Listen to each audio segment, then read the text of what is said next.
बिल्कुल एक मजबूत कंधे और सिपाही की तरह इस ऑर्गेनाइजेशन के लिए खड़े और बैठे हुए हैं और आज ट्रेनिंग सेशंस के साक्षी हैं, गवाही हैं। और साथ में उन सभी साथियों का भी बहुत बहुत धन्यवाद कि जो रोज सुबह से लेकर शाम तक, और मैं कहूँ कई साथी ऐसे हैं जो रात की 10 बजे 11 बजे तक भी आज इस प्रकल्प को आगे बढ़ाने के लिए अपनी पूरी जिम्मेदारी निभा रहे हैं। और उन सभी साथियों का भी बहुत बहुत धन्यवाद जो आज अपने न पद का न ही उम्र का फिक्र करते हैं और वो हमारे साथ में हम सबको गाइड कर रहे हैं, हमारे साथ में आज कदम से कदम मिलाकर चल रहे हैं। मैं शुक्रिया कहना चाहूंगा सभी जूम के जितने भी ऑर्गेनाइजर हैं, जिसमें बीके यादव सर हैं, बीके सिंह सर हैं, हमारे ग्रेट फाइटर्स फेमिना फोर्स के सारे लीडर्स हैं, और साथ में हमारे हम सबके चहीते मिस्टर जूम एक्सपर्ट जो आज सभी को इस जूम को कनेक्ट करने के लिए इतनी शिद्दत से सुबह से हमारे साथ में लगे हुए हैं। उन सभी साथियों को भी बहुत बहुत धन्यवाद, और बहुत सारे साथियों का भी धन्यवाद जो आज मैं कहूँ पैनिक सिचुएशंस में पैनिक होकर के भी काम कर रहे हैं। तो सभी साथियों का बहुत बहुत धन्यवाद। आज हम लोग मॉर्निंग सेशन में बहुत इंपॉर्टेंट, मैं कहूँ कोई ट्रेनिंग सेशन नहीं, एक टॉपिक पर हम डिस्कस करने वाले हैं। बहुत सारे लोगों के मन में जो डर है वो आज दूर होगा। बहुत सारे लोगों को काम भविष्य में कैसे करना है इस पर भी आज हम लोग डिस्कस करने वाले हैं। वर्तमान की समस्या से पैनिक होने के बाद जो परिस्थितियां आपके मन में बन रही हैं, अपने लिए, अपनों के लिए, अपने सीनियर्स के लिए, उस पर भी हम बात करेंगे। और बहुत सारी चीजें आज इस पैनल पर डिस्कशन होगी जो आपको एक नया आत्मविश्वास और एक नया रास्ता दिखाएगा। तो क्या आप सब तैयार हैं? Yes sir, yes sir, yes sir, तैयार है सर। तो सभी लोग का इमोजी आ रहा है। क्या बात। मैं हमेशा कहता हूँ साथियों कि कई बार जीवन में ऐसा मोड़ आता है, कई बार आपके पारिवारिक जीवन में भी ऐसी कई सारी परिस्थितियां आती हैं जिस परिस्थिति में आप अपना धैर्य खोते हैं, अपना पैसेंस खोते हैं, और कई बार ऐसे चौराहे पर भी आप खड़े रहते हैं। तब आपको ये समझ में नहीं आता है कि क्या सही, क्या गलत, क्या करना चाहिए, क्या नहीं करना चाहिए। और हर बार जब आप अपनी परिस्थितियों के मुताबिक अपनी मनस्थिति को बनाते हो और उसके आधार पर जब आप काम करना शुरू करते हो, चाहे वो आपके जीवन के किसी भी पल में हो, क्षण में हो, राह में हो, या किसी भी मुसीबत में आप हो, आप बाहर निकलते हो हंसते हुए। और आज का दिन आप सबके लिए ये कनेक्ट हो गया, आज सबके लिए बड़ा भाग्योदय का दिन आज साबित होने वाला। आप सबके लिए आज लगभग 22 डेज, 22 दिन से जिस दिन की मैं प्रतीक्षा कर रहा था, वो चीजें आज आपके सामने मैं रखने जा रहा हूँ। और मुझे भी उतना ही बेसब्री से इंतजार था आपके बीच में आने के लिए, जितना आप लोगों की चाहत थी कि हाँ, एक ऐसा सेशन, एक ऐसी सुबह जो सच में सबके जीवन में उजाला लाए, सबके जीवन में रोशनी लाए, वो सुबह का इंतजार था। और आज इसीलिए इस मॉर्निंग सेशन पर आज हम लोग मौजूद हैं।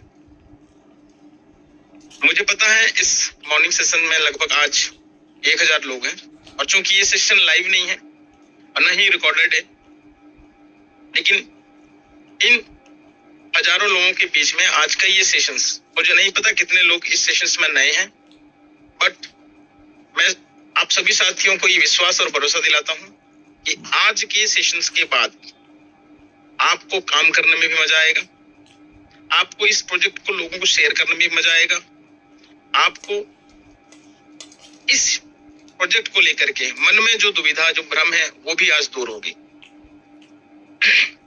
तो आज का जो सेशन है हम सब के बीच में मैं कुछ स्लाइड के माध्यम से आपके सामने रखने जा रहा हूं और मैं कोशिश करूंगा कि सिर्फ इस सेशंस को आप यहां से ना सुने, इस सेशन को आप यहां से लें।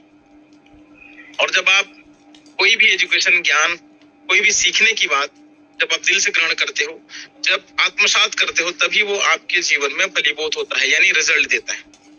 केवल किसी चीज को सुन करके बिना उसको एप्लीकेशंस किए, बिना उसको आत्मसात किए आप उस नॉलेज का, उस ज्ञान का, उस कर्म का आपको कभी फल नहीं मिलेगा जब तक आप उस चीज को जिए ना, अपने अंदर आत्मसात ना करें।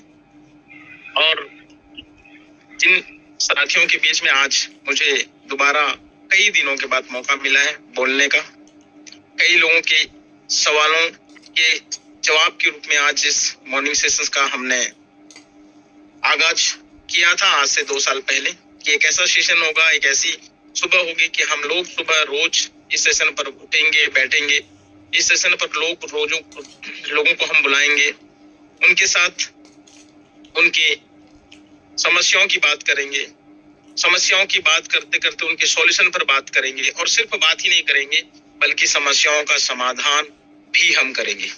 और आज 15,000 परिवार ऐसे हैं हमारे साथ जिनकी समस्याएं आज इस जूम सेशन के माध्यम से खत्म हुई हैं।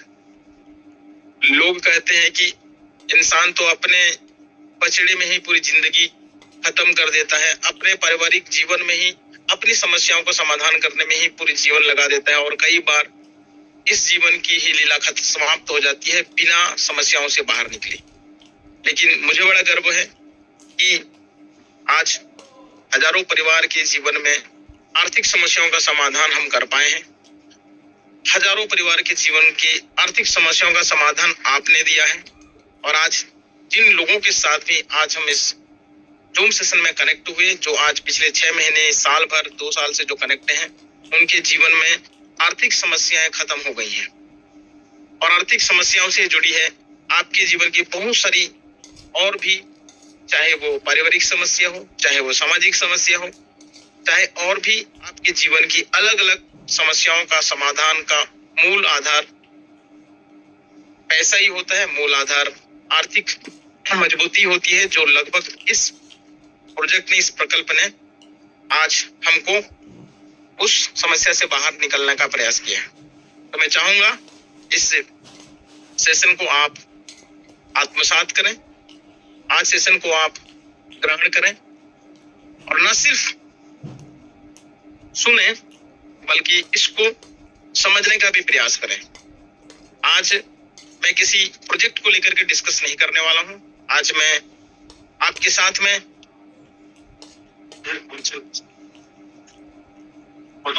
आप सबके बीच में अपनी भावनाओं को व्यक्त करूंगा। यहां से लेकर आज तक हम जब तक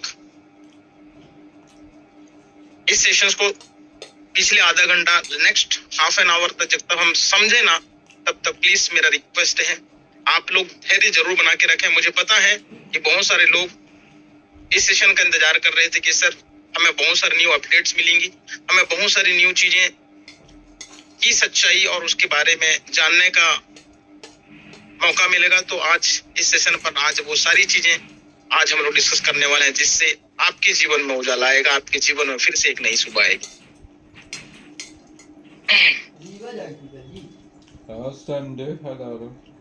क्या मेरा स्क्रीन शेयर हो रहा है? यस सर, हो रहा है। 78 रुपये रही, हो रहा है। 78 रुपया ले आए थे ना। एक मिनट सेकंड।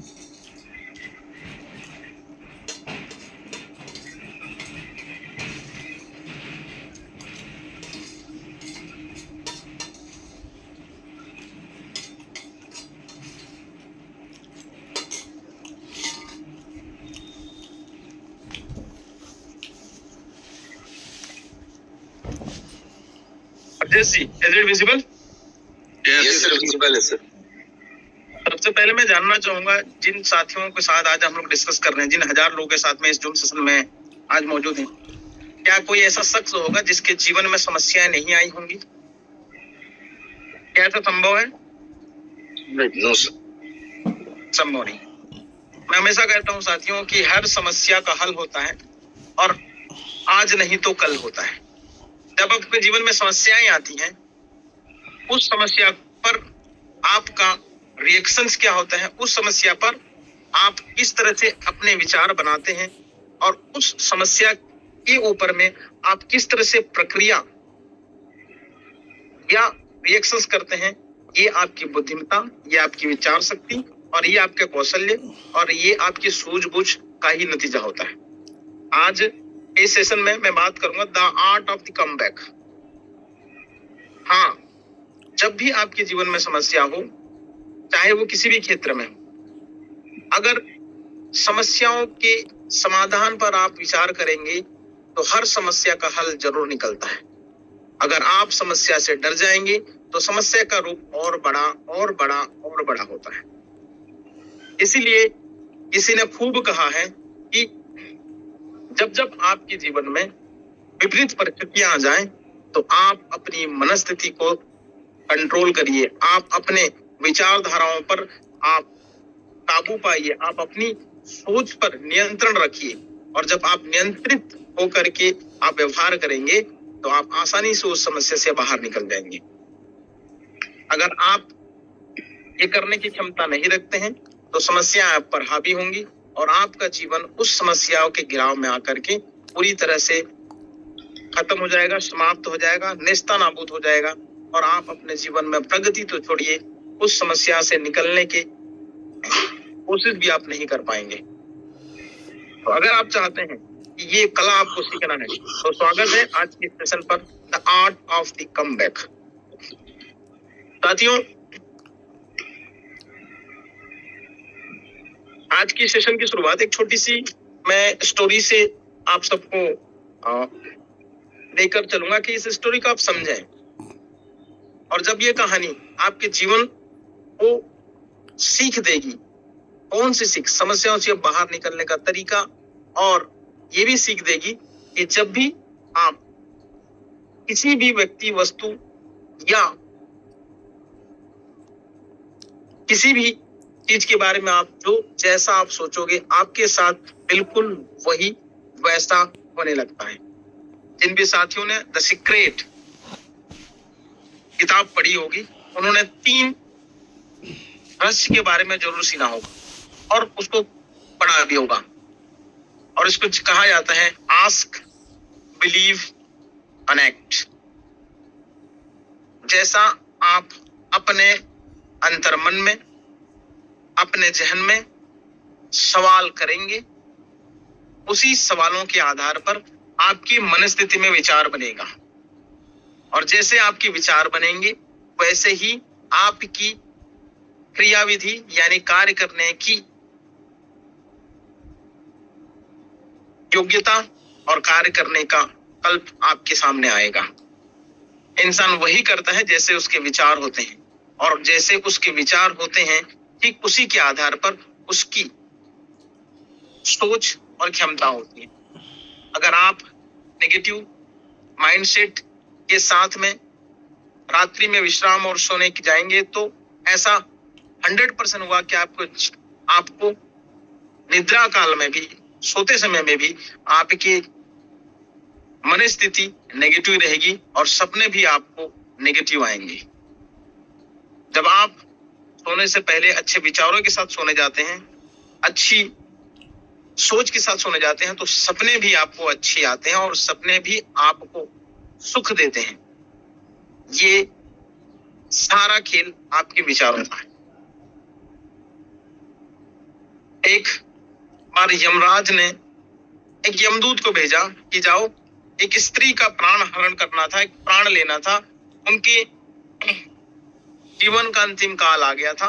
तो यमदूत को यमराज ने भेजा कि जाओ उस स्त्री को धरती से लेकर के आओ। यमदूत जी गए। जैसे ही यमदूत जी ने देखा उनके घर में उस स्त्री की 3 बच्चियां थीं और उनके घर में चूंकि उनके पति का देहांत हो चुका था, यमदूत उन 3 बच्चियों के हालात को देखते हुए वो सोचने पे मजबूर हो गया कि अगर मैं इस स्त्री को भी यमराज के पास ले जाऊंगा, यानी इसकी मृत्यु हो जाएगी, तो इन बच्चों को क्या होगा। उन बच्चों को रोते बिलखते देख करके यमदूत ने फैसला लिया कि मैं ये नहीं कर पाऊंगा, और वो वापस यमलोक चले गए। जब यमराज ने पूछा कि तुमने मेरे आदेश का पालन क्यों नहीं किया, तो यमदूत जी ने कहा कि महाराज आप नीचे जाकर देखिए क्या कंडीशंस हैं। मैं उस स्त्री का प्राण हरण नहीं कर पाया क्योंकि मैं उनके घर की परिस्थितियां मैं देख चुका था और बड़ा तकलीफ हुआ। बच्चे रो रहे हैं, उनका ध्यान रखने वाला कोई नहीं है। अगर मैं उस स्त्री को भी ले आता तो उन बच्चों का क्या होता। यमराज जी क्रोधित हो गए। उन्होंने क्रोधवश उस यमदूत को कहा कि तुमने मेरे आज्ञा का पालन नहीं किया, इसीलिए तुम उस पृथ्वी लोक में मनुष्य के रूप में अभी जाओगे, और तब तक तुम वापस यमदूत नहीं बनकर आ सकते हो जब तक आप अपने ही कृत्य पर 3 बार हंसोगे नहीं, और अपनी कृत्य पर हंसोगे। ये तुम्हारे लिए मेरी ओर से श्राप है। और ये श्राप देने के बाद यमदूत को पृथ्वी लोक पर श्राप के आधार पर वो पृथ्वी लोक चले गए। पृथ्वी लोक में उनकी स्थिति भिखारियों जैसी थी, और इत्तेफाक से वो वही उसी जगह भिखारियों के वेश में यमदूत जी का वहां स्थापना। ये सब यमराज जी देख रहे थे। जब वो यमदूत भिखारियों के वेशभूषा में उस पृथ्वी लोक पर पड़े हुए थे, वहां एक कारीगर जो अपने परिवार के लिए धन अर्जन करने के लिए वहां आया हुआ था, उसने देखा कि एक भिखारी जो रोड किनारे, जो यमदूत थे, एक रोड किनारे वो बैठे हुए हैं और बड़े ही फटे हाल, कपड़े फटे हुए, हालत बहुत खराब। उनको देख करके उस कारीगर को दया आ गई, और उसने जो धन कमाया था अपने बच्चों के कपड़े के लिए, भोजन के लिए, तो उस कारीगर ने वो सारा चीज उस भिखारी के लिए उन्होंने लगा दिया, और भिखारी को उन्होंने दे दिया वस्त्र खरीद करके। भिखारी जो कि यमदूत थे, उनको पूछा कि भाई आप इस हालत में हो, ये कपड़े आप पहन लो। यमदूत जी ने कहा, जो भिखारी के रूप में थे, कि आप मेरी मदद क्यों कर रहे हैं। उन्होंने कहा कि ईश्वर ने मुझे बहुत कुछ दिया है, और जब भी मैं ऐसे किसी व्यक्ति को देखता हूं तो मैं सोचता हूं और मैं हमेशा मदद करता हूं। उन्होंने मदद किया, और ये भी पूछा कि आपका रहना कहाँ है। लेकिन यमदूत ने कहा कि मेरा तो कोई निवास स्थान नहीं है, न ही मेरे कोई रहने का ठिकाना है।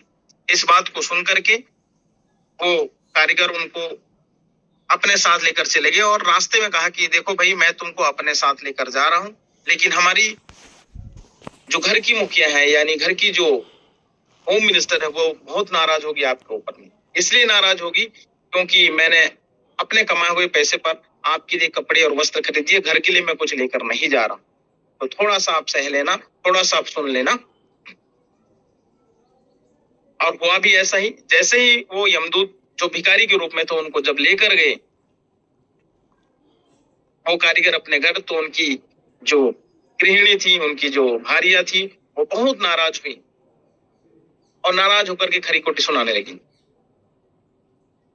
यमदूत जी बड़े मन में प्रसन्न होते हुए हंसने लगे, और वो सोचने लगे कि इस स्त्री को पता नहीं कि यमदूत इनके घर आए हैं,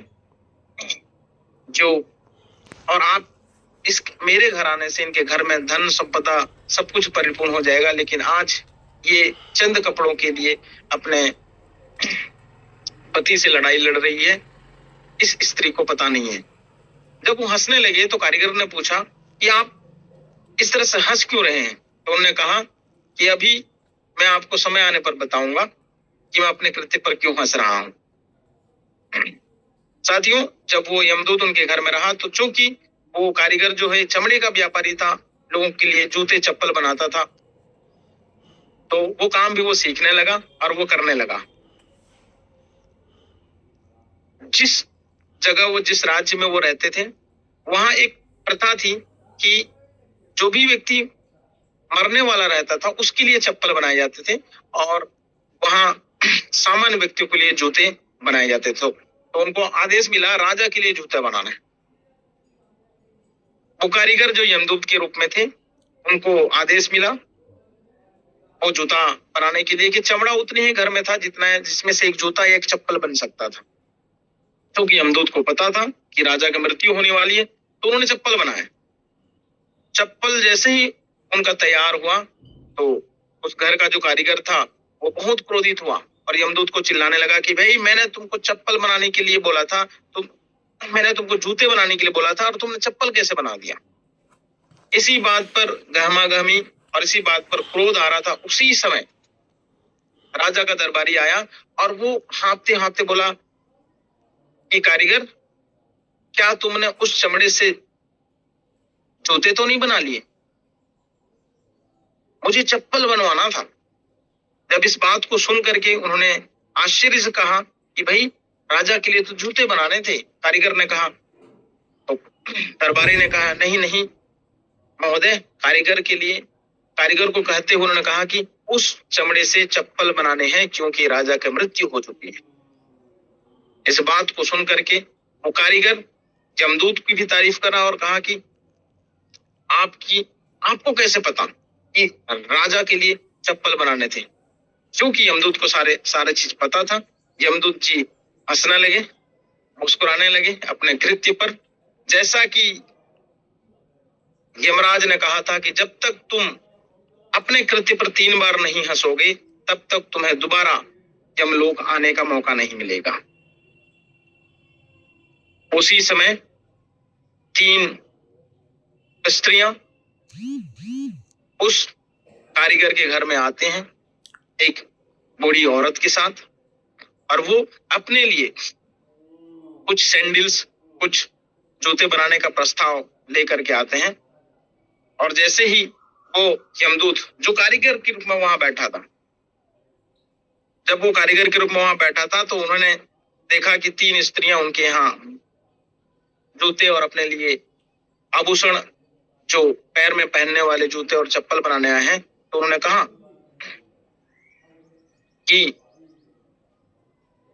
हमें अपने लिए ये सारे परिधान बनाने हैं, जूते बनाने हैं, चप्पल बनाने हैं।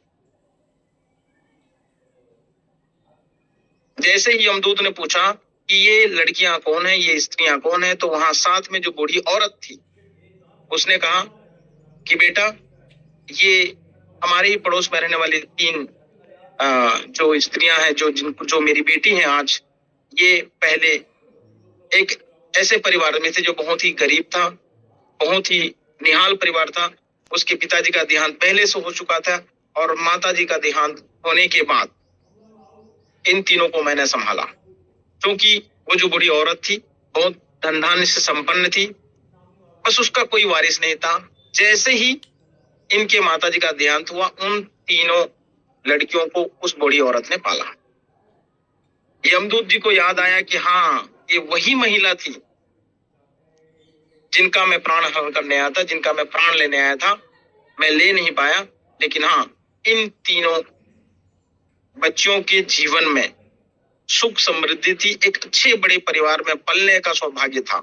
इसलिए जब उनकी माता की मृत्यु हुई तो उनके पड़ोसी ने इनको गोद ले लिया और अवश्य मेरे जाने के बाद कोई दूसरा यमदूत आया होगा और उस महिला का प्राण लिया होगा।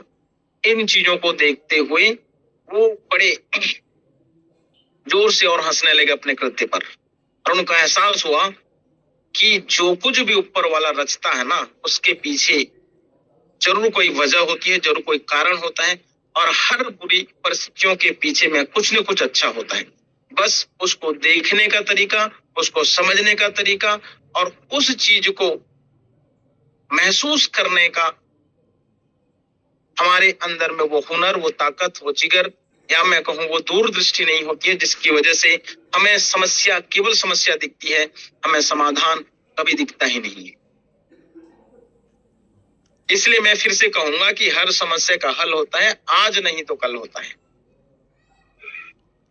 ये तीनों स्थितियां जो आज यमदूत के सामने आज बनी, इस कहानी के माध्यम से हमने ये देखा कि जब जब भी आपके जीवन में बुरी परिस्थितियां आती हैं तो उसके पीछे कोई ना कोई वजह होता है, कोई ना कोई कारण होता है, और वही वजह आपको और मजबूत बना सकती है बशर्ते आप उस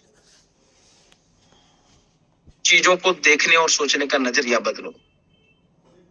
मैं कहूं, जब तक आप, हम या इस दुनिया में कोई भी व्यक्ति जो मानव रूप में आज इस धरती पर है, उसके जीवन में समस्याओं का आना, परिस्थितियों का विपरीत होना सामान्य बात है।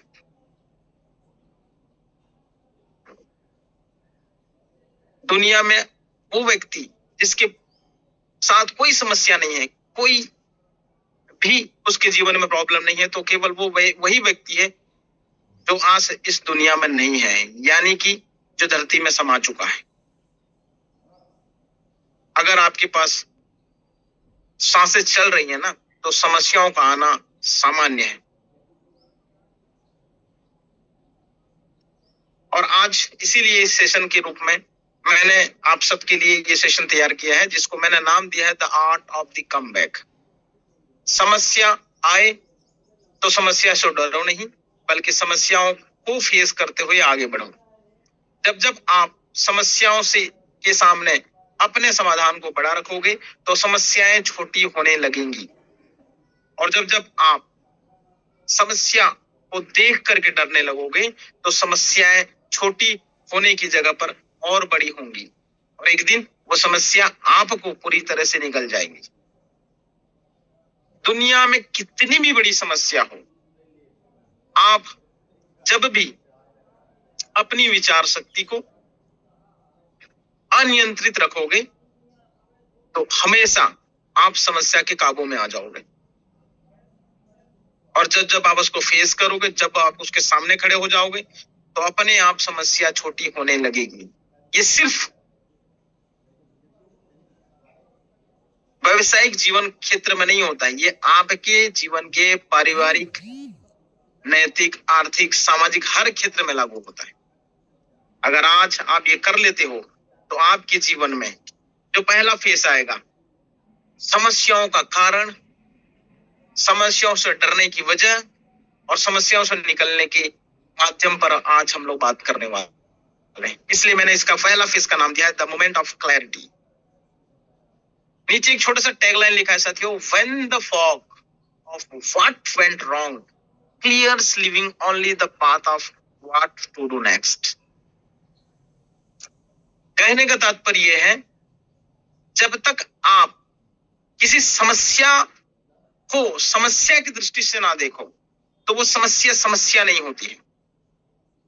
जब तक आप किसी भी प्रॉब्लम को जो आपके जीवन में आए, उस समस्या के कारणों का आप सही तरीके से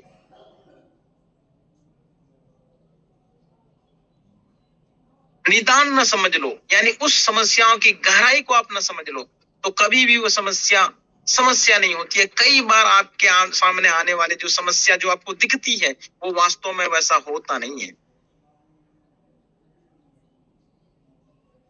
आज सोशल मीडिया का जमाना है, आज आधुनिकता के युग में हम रह रहे हैं। आज हम जो देखते हैं, जो हम सुनते हैं, उसको हम सच मानने लगते हैं। क्यों? क्योंकि आपके मन में भी विचार वही बनेंगे जो आप देखोगे और जो आप सुनोगे।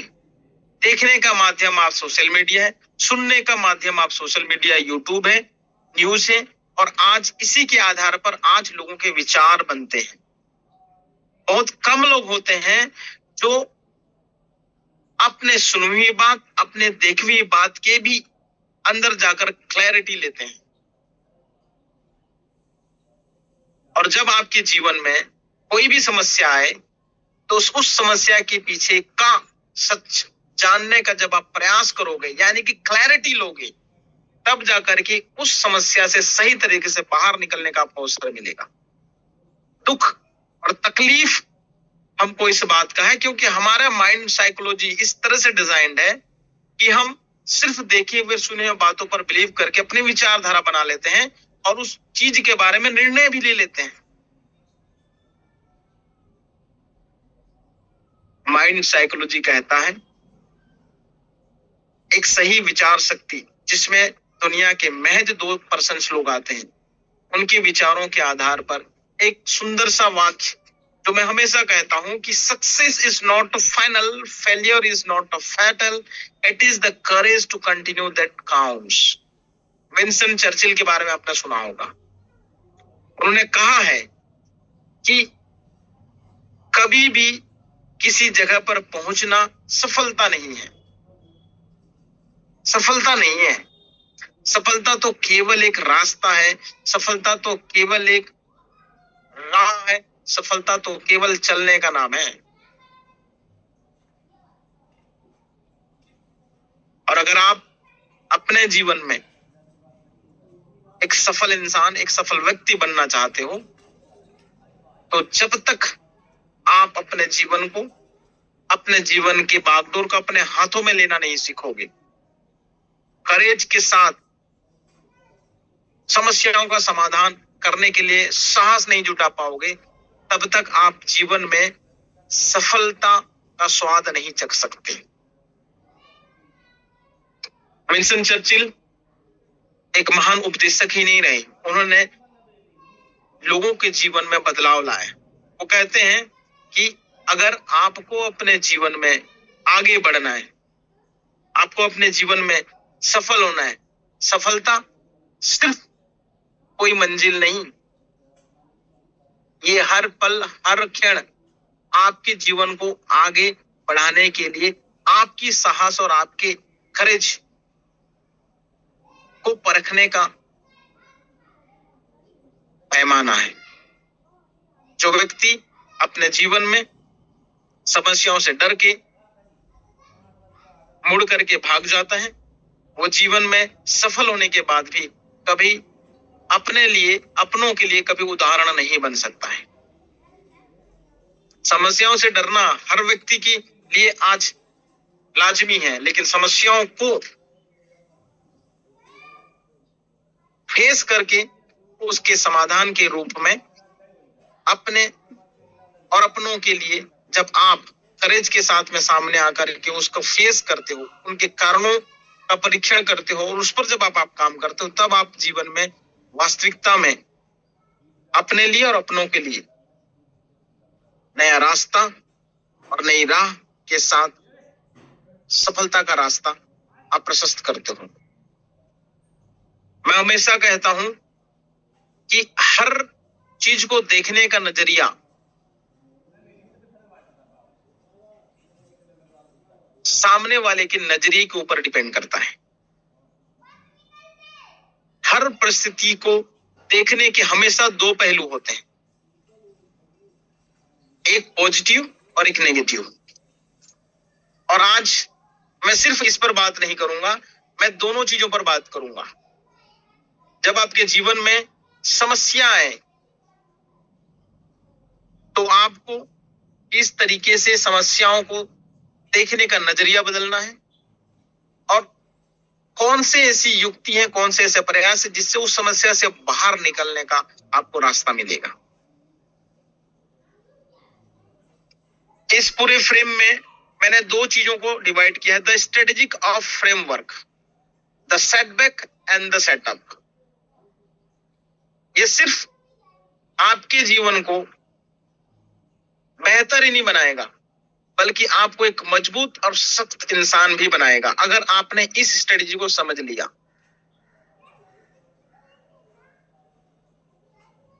The setback and the setup. ये सेटबैक क्या है साथियों? जब आपके जीवन में कोई समस्या आए, जब आपके जीवन में कुछ अधूरा सा, अंधेरा सा लगे, डार्कनेस लगे, और ये हर व्यक्ति के जीवन में होता है और हर क्षेत्र में होता है। तो ये क्यों होता है, क्या कारण है, इसके पीछे क्या वजह है? मैंने 3 कारणों के साथ में इसको स्पष्ट किया है। इसको आप एक बार अपनी अंतरात्मा से महसूस करिए। The victim trap. feeling defeated by the setbacks and the blaming the world for things you can't change.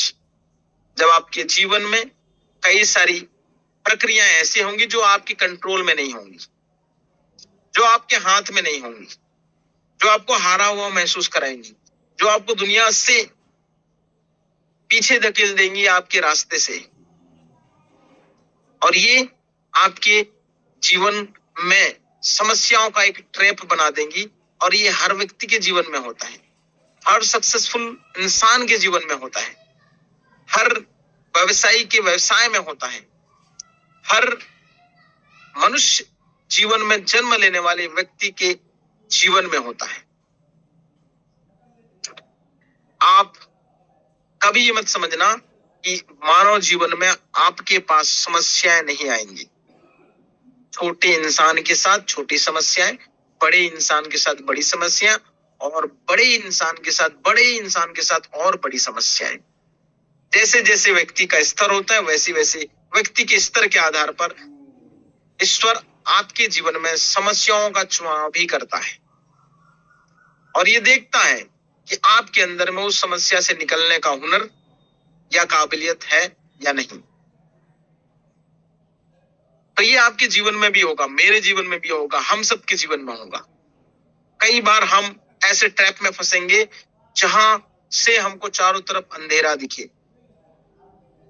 और ये आपके जीवन में नहीं आया है, ऐसा हो नहीं सकता। जब आप अपने पीछे पैक में जाएंगे, जब अपने पास्ट में जाएंगे, तो आप भी ऐसे कई परिस्थिति से आप शायद गुजरे होंगे। मैं भी ऐसी परिस्थिति से गुजर चुका हूं, आप भी ऐसे परिस्थिति से गुजर चुके हैं, और नहीं गुजरे हैं तो आप ऐसे समस्याओं से आने वाले समय पर गुजरोगे, ये सच है। हर वक्त अच्छा हो, बहुत अच्छा हो, हर वक्त आपके साथ में खुशियां हो, ये संभव नहीं है। खुशियों का भी आनंद बिना गम के स्वाद को चखे हुए आप ले नहीं सकते। तो याद रखिए, आपके जीवन में, हमारे जीवन में समस्याओं का आना एक सामान्य प्रक्रिया है। अगर मैं सेकंड लाइन को अगर मैं स्पष्ट करूं आपके सामने स्टैग्नेशंस को, तो लिखा हुआ है treating a temporary stubble like a permanent catch. Catch मतलब पिंजरा। कई बार जिस समस्या को हम बहुत बड़ा समझते हैं, उस समस्या के डर की वजह से हम अपने आप को हारा हुआ महसूस करते हैं, और कई बार 90% लोग असली समस्या को समस्या न समझते हुए उस समस्या के प्रभाव से अपने जीवन को समाप्त कर देते हैं, यानी समस्या से डर करके हार जाते हैं, जबकि वो समस्या नहीं था, वो केवल आपके जीवन में आने वाला एक सामान्य सा स्टबल था, एक सामान्य सी घटना थी जो आपके सामना करने से वो घटना पूरी तरह से आपके जीवन से बाहर चली जाती है। लेकिन हम शायद उस समस्या को समझ नहीं पाए, उन समस्याओं पर हमने अपने आप को स्टेबल नहीं रखा, और हम डर करके अपने जीवन का यही लीला समाप्त कर दिए, या हमने उस समस्या के सामने अपने घुटने टेक दिए। तो अगर आपके जीवन में भी समस्या आई है, तो आपके पास भी दो रास्ते होंगे। समस्याओं के सामने घुटना टेका होगा, या समस्याओं को फाइट करके, डिफीट करके आप आगे बढ़े होंगे। जो घुटना टेकता है वो पिंजरे में कैद हो जाता है समस्याओं के, और जो लड़ करके बाहर निकलता है, जो फाइट करके बाहर निकलता है, वो कहलाता है द रीबैक, जिसके लिए आज इस सेशन का हम आयोजन। साथियों, तीसरे लाइन को आप पढ़िए, spinning your wheels, focusing so much on the why and the outside noise that you forgot how to move forward. अगर इस लाइन में पढ़ेंगे तो ये बहुत बड़ी सच्चाई आपको इस जीवन की बताता है। सच्चाई क्या है? जब आप अपना सुनना बंद कर देते हैं, बाहर की बातों को सुन करके अवधारणाएं बनाने लगते हैं, तो आप समझ लेना आप अपने जीवन को, अपने जीवन के बहुत बड़ी गलती, मैं कहूं मिस्टेक्स, ब्लंडर मिस्टेक्स आप अपने जीवन में करने जा रहे हो। जब आप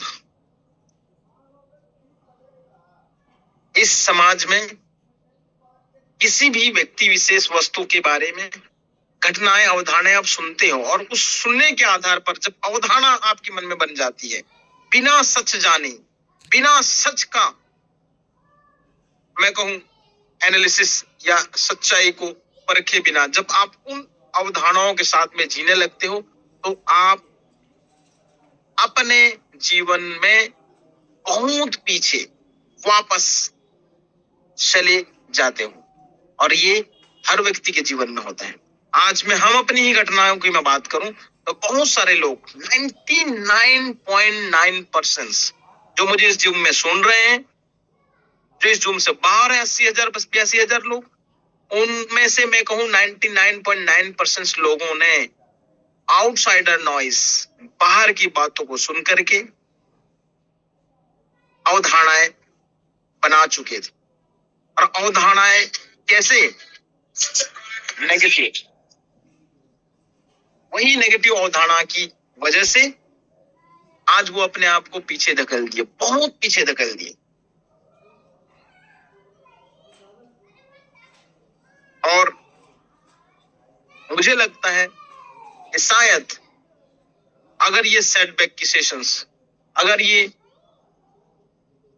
कमबैक का सेशंस, अगर ये समस्याओं से जूझने का सेशंस, सच और गलत को पहचानने का सेशंस, अवेयरनेस का सेशंस अगर आपके जहन में होता तो शायद बहुत सारे लोग इन चीजों की परिस्थितियों को समझने का प्रयास शुरू करते। बट अफसोस हम मनुष्य हैं और मनुष्य हमेशा भावनाओं पर जीता है। कहा गया है गीता में कि जिसकी जैसी भावनाएं होती है ना, जो जैसा देखता है सुनता है, जिसकी जैसी भावनाएं बनती है ना, वो उसी के आधार पर व्यवहार करने लगता है, आचरण करने लगता है। और इत्तेफाक से जो आपके आचरण व्यवहार रहते हैं वही आपके जीवन में परिणाम, वही आपके जीवन में रिजल्ट आपके व्यवहार आचरण के आधार पर आपको मिलता है। और अगर आप इस पूरे फ्रेम को आप समझें, जो अवधारणाएं हमारी आपकी बनती हैं वो आउटसाइडर नॉइस, बाहरी परिवेश से बनती है। और उन बाहरी परिवेश में जब भी आप बिना सोचे बिना समझे डिसीजन लेते हो तो आपको आपके जीवन में बहुत पीछे ढकेल देता है। तो इस परिस्थिति में आपको करना क्या है? What should we do? हमको क्या करना चाहिए ताकि जीवन में जब समस्या आए, जीवन में जब परिस्थितियां विपरीत हो, जीवन में जब आपके सामने बहुत सारी समस्याओं का अंबार हो, तो आपको करना क्या चाहिए? What should we do? हमको क्या करना चाहिए? हमको कैसे डिसीजन लेने चाहिए? हमको कैसे उसको फेस करना चाहिए? अगर ये रहस्य का पता चल जाए तो कोई भी समस्या आपके सामने छोटी नहीं होगी, मैं कहूं खत्म हो जाएगी, पूरी तरह से जड़ से समाप्त हो जाएगी। तो एक सामान्य व्यक्ति क्या करता है और एक समझदार, एक बुद्धिजीवी व्यक्ति क्या करता है, मैं उन चीजों पर आज बात करूंगा। द सेटअप जो हमने किया, जो आप सबको करना चाहिए। The pivot point, using obstacles as a data to help you change direction and get stronger. मैं फिर से कहना चाहूंगा, जब भी आपके जीवन में कोई समस्या आए, कोई ऑब्स्टेकल्स आए, कोई विपरीत परिस्थिति आए, तो आपको करना क्या है? उस विपरीत परिस्थितियों में आपको एक समझदार इंसान की भांति विचार और सोच की अवधारणा को बदलना है। जब आप उस समस्या के अंदर जाएंगे, उस समस्याओं के कारणों का पता लगाएंगे, डाटास कलेक्ट करेंगे, तो ये आपको और मजबूत बनाएगा उस समस्या से निपटने के लिए। मैंने देखा जब ये समस्या आए तो लोग विड्रॉल पे विड्रॉल करने लगे, यानी समस्या से वो भागने लगे। समस्याओं से डर गए। ये उनकी प्रक्रिया, ये उनका व्यवहार बताता है कि आप समस्याओं से डरते हो या समस्याओं के सामने आप, उस ऑब्स्टेकल के सामने आप खड़े होकर के साथ देते हो। 99% लोग समस्याओं को समस्या के रूप में देखते हैं, वास्तविकता को जानने का प्रयास नहीं करते हैं। और यही रीजन है कि आज दुनिया में 90 से 95% लोग सिर्फ स्वार्थ के लिए जीते हैं। 90 से 95% लोग अपने जीवन में सिर्फ फेल होने के लिए पैदा हुए हैं। क्यों? क्योंकि समस्याओं से लड़ने का हुनर उनको नहीं पता। समस्याओं से भागने में ज्यादा समझदारी समझते हैं। भाई, समस्याओं को समझना है तो डाटा कलेक्ट करो, ये आपको स्ट्रांग बनाएगी, डरपोक नहीं बनाएगी। मैं बड़ा गर्व करता हूं जो कुछ लीडर्स हमारे साथ रहे, उन्होंने समस्याओं को फेस किया। किसी भी स्तर में रहे, उन्होंने समस्याओं के कारणों को जानने का प्रयास किया और आज उतनी ही तेजी से उनका ग्रोथ होने जा रहा है। Operational fitness, seeing every problem as a workout that builds the company's muscles। एक सुंदर सा लाइन है, अगर आप इसको देखेंगे तो समझ में आ जाएगा कि भाई जो प्रॉब्लम्स होता है ना, वो प्रॉब्लम्स आपके जीवन में आपको और मजबूत बनाएगा अगर आपने उस प्रॉब्लम से निकलने के लिए प्रयास किया और उस प्रॉब्लम्स के, उस समस्या के समाधान के लिए जब आप मेहनत करते हो तो वो आपको और स्ट्रांग बनाता है, मजबूत बनाता है। जब जब आपके सामने कोई भी समस्या है तो उस समस्याओं से लड़ो, आप सामना करो। समस्या नहीं है तो ऊपर देखो, ईश्वर की तरफ, कहो कि ईश्वर, क्या मैं इतना कमजोर हूं कि मुझे मेरे जीवन में समस्या नहीं है? ये बोलने का साहस रखो। ईश्वर भी समस्या आपको तभी देगा जब आप उस समस्या से लड़ने के लायक हो गए। सामान्य जीवन में कोई समस्या नहीं आती है। एक सामान्य व्यक्ति जो तिहाड़ी और मजदूरी करता है 200 रुपए के लिए, उसके जीवन में कोई समस्या नहीं है। न पुलिस, न कोर्ट, न कचहरी, न दोस्त, न यार, कुछ नहीं। अपना खाता है और अपने जीवन को ऐसे ही समाप्त कर जाता है। कब आया किसी को पता नहीं। जो जितने बड़े होंगे, जो जितने महान बनेंगे, जो जितने तरक्की करेंगे, उनके जीवन में भी उसी रेशियो में, उसी उनकी, मैं कहूं अगर मैं एक वर्ड यूज करूं औकात, तो उसी उनकी औकात के आधार पर उनके जीवन में समस्याएं आती। और आज जब तक हम इन चीजों को ना समझें, जब तक जीवन की सच्चाई को ना समझें कि समस्याएं केवल आपके जीवन में घटनाएं बन सकती हैं और उस घटना से निकल करके जब आप बाहर निकलोगे तो वही समस्या आपको और ताकतवर बनाएगी। तो आप समस्या से भागो नहीं, समस्या से लड़ोगे। Fail forward, treating resistance not as a stop sign but as a feedback, look for the better result। मैं हमेशा से, आज से नहीं, जब से हमने ये सेशंस शुरू किया उससे भी पहले जो मेरे साथ जुड़े हुए लोग हैं, जो मेरे साथ में, मैंने हमेशा कहा है कि जिस भी जगह तुषान भाई रहेगा, जिस जगह वो तुषान भाई काम करेगा, समस्याएं तो आएंगी साथियों। समस्याओं से लड़ने का हुनर हमको पता है। हम हर जगह जीरो से हीरो बनने की ताकत रखते हैं। हम हर जगह लोगों को साथ लेकर के आगे बढ़ाने की ताकत रखते हैं। हर टूटे हुए घर को फिर से महल बनाने की ताकत रखते हैं। हर वो व्यक्ति जो गिरता है फिर उठता है, फिर उठता है, फिर गिरता है, यानी गिरने और उठने का हुनर जिसको पता होता है वो कभी भी समस्याओं से डरता नहीं है। क्यों? क्योंकि उसको पता है कल मैं जीरो होऊंगा तो परसों फिर से मैं अपने आप को ऊपर लेकर जाकर के फिर से मैं अपना सेटअप तैयार कर लूंगा। अगर हाँ आप समस्या से डरते हो तो सफलता भूल जाइए। अगर सफल बनना चाहते हो तो फिर समस्याओं का समाधान करने की ताकत जुटाइए। या जीवन में एक सामान्य सा, बिना किसी समस्याओं से आप जीना चाहते हो तो मैं कहूं मानव जीवन में यह संभव नहीं है। अगर आप तैयार हैं अपने आप को सेटअप करने के लिए, ब्रजेश जी, अगर आप तैयार हैं फिर से नया कुछ बड़ा करने का, तो आगे के लिए मैं एक ऐसे रास्ते बताने जा रहा हूं जो आपके जीवन में बदलाव लाएगा, जो आपके जीवन में फिर से नई रोशनी लाएगा, और वो है नर्चरिंग ग्रोथ माइंडसेट। आज के बाद, या मैं कहूं आज से पहले,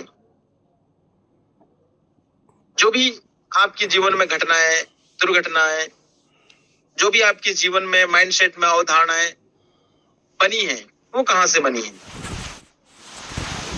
वो बनी है माइंडसेट से, वो बनी है आपकी विचार शैली से।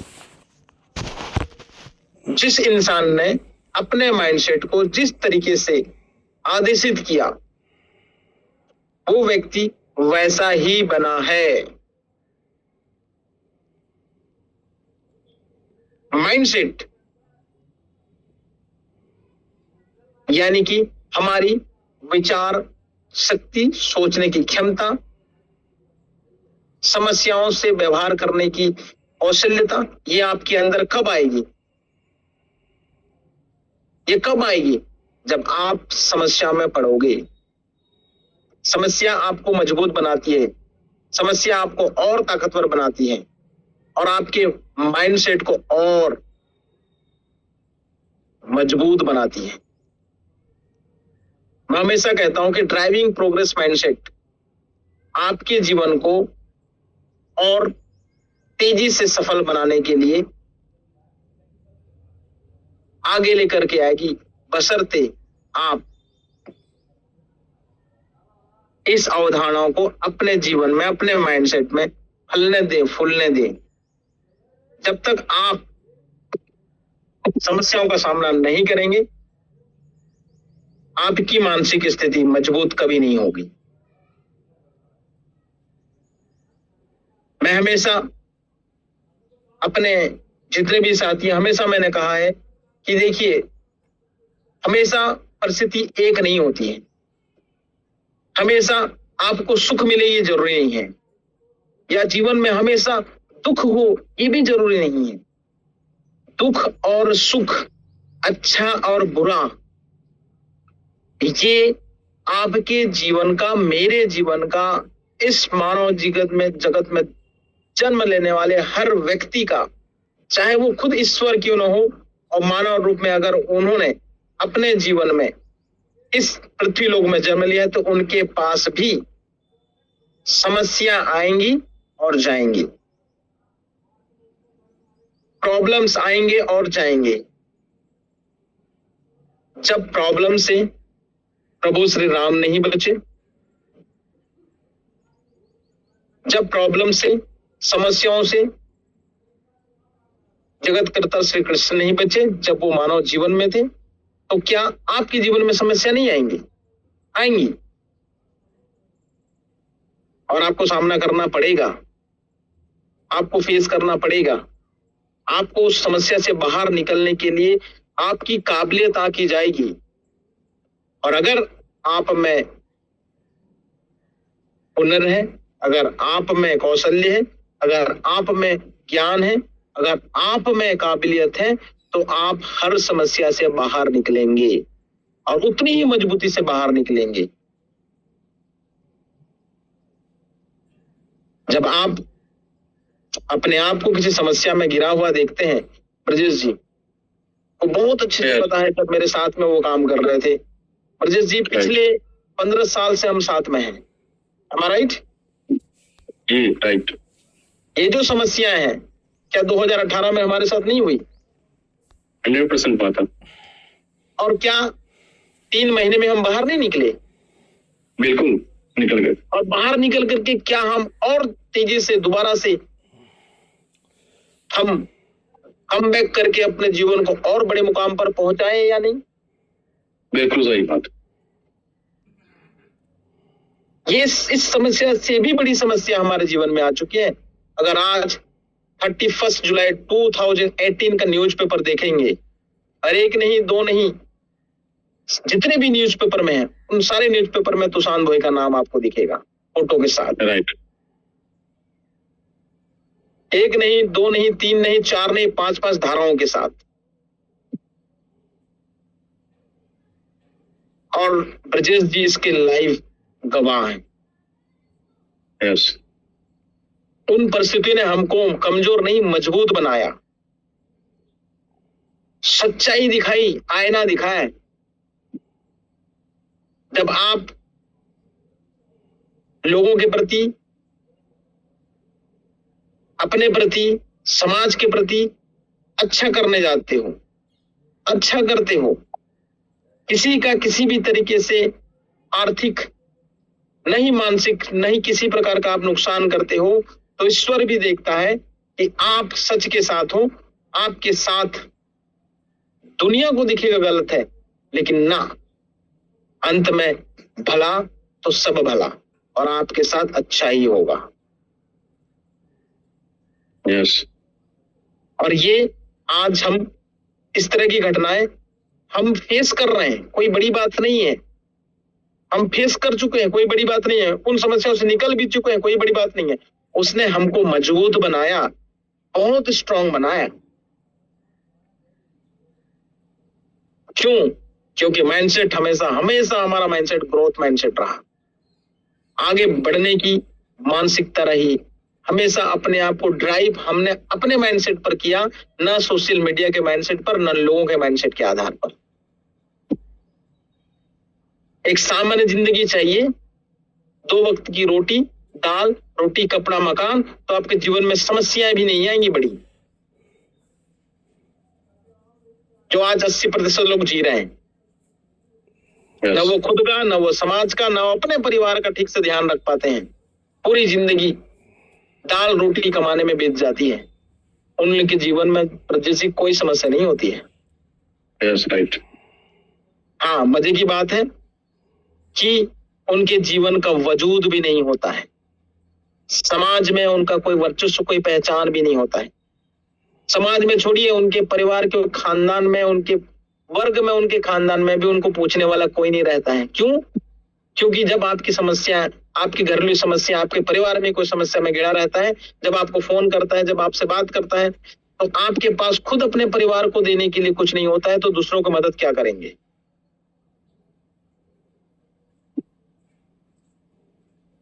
और शायद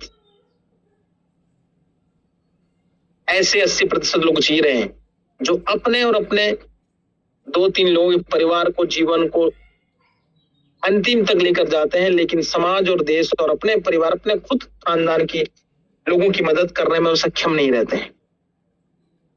आज का सेशन उन सभी साथियों को समर्पित है जो अपने लिए, अपने समाज के लिए कुछ बड़ा और कुछ नहीं, बहुत बड़ा करना चाहते हैं, जो लोगों की मदद करना चाहते हैं। उनको ये समस्याएं फेस करनी पड़ेंगी। डर जाओगे, हार जाओगे, फिर आपके लिए ये फायर टीम प्रतिबद्ध नहीं है, फिर आपके लिए ये फायर टीम कुछ बड़ा नहीं कर सकता है। मुझे हजारों लोगों की भीड़ नहीं चाहिए ब्रजेश सर, मुझे उन 150 सिपाही और 150 ब्रजेश और तुषार भोई चाहिए जो समस्याओं को फेस कर सकें सामने से।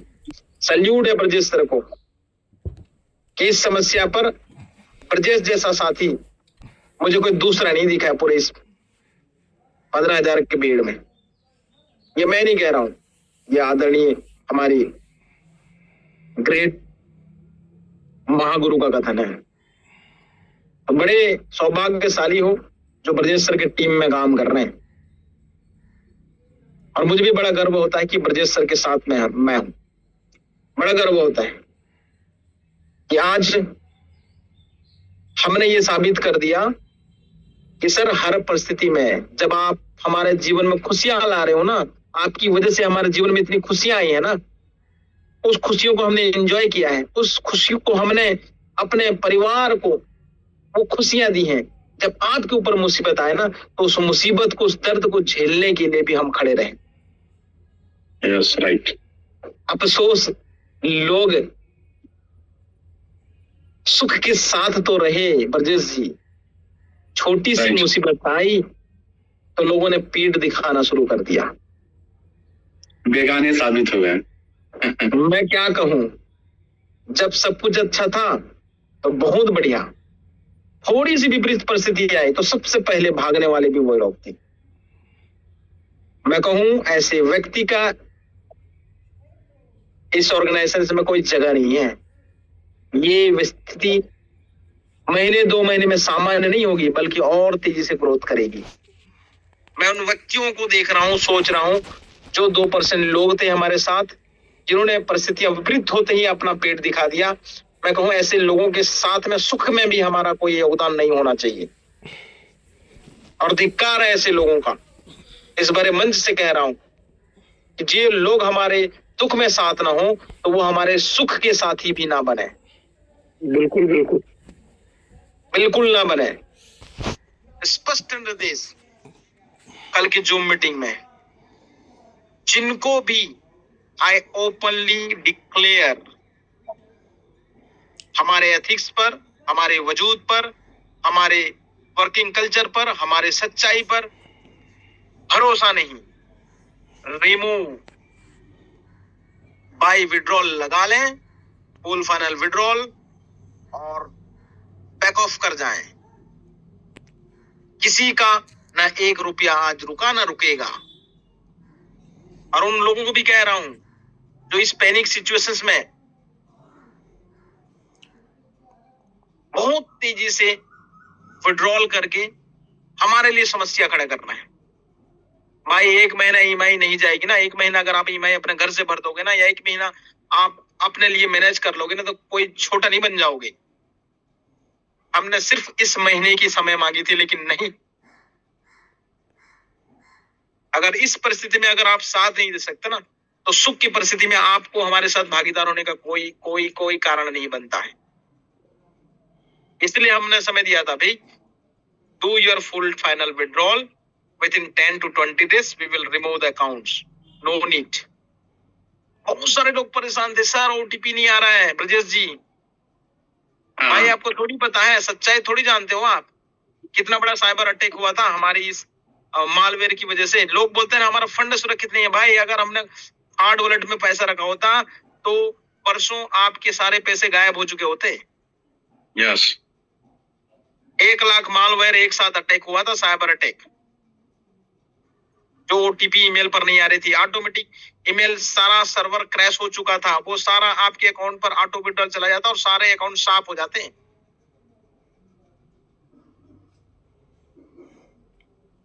लेकिन चूंकि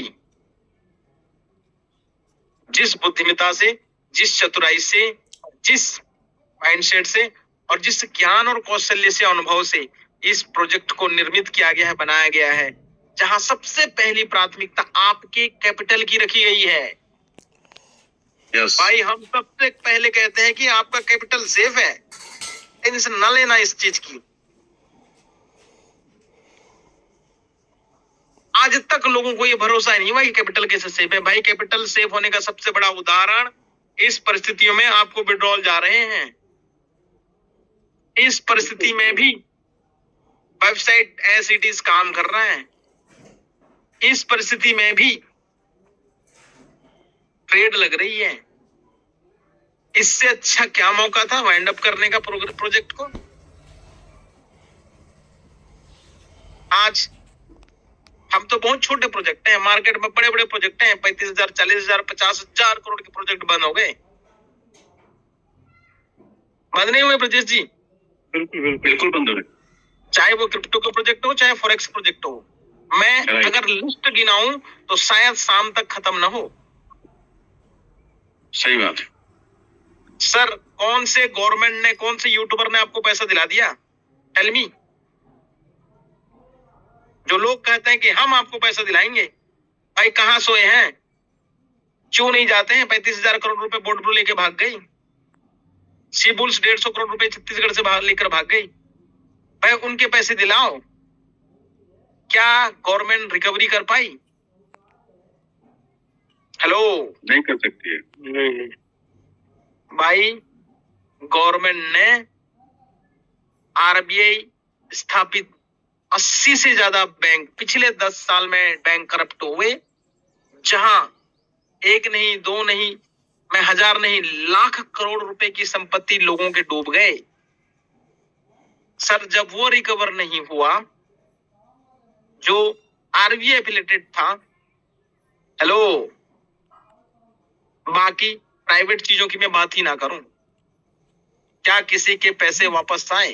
हेलो, नहीं आए। नहीं। फिर इन छोटी सी चीजों को हम और आप क्यों नहीं समझते हैं? समझना चाहिए। हमने पहली प्रायोरिटी रखी थी आपके कैपिटल की सुरक्षा।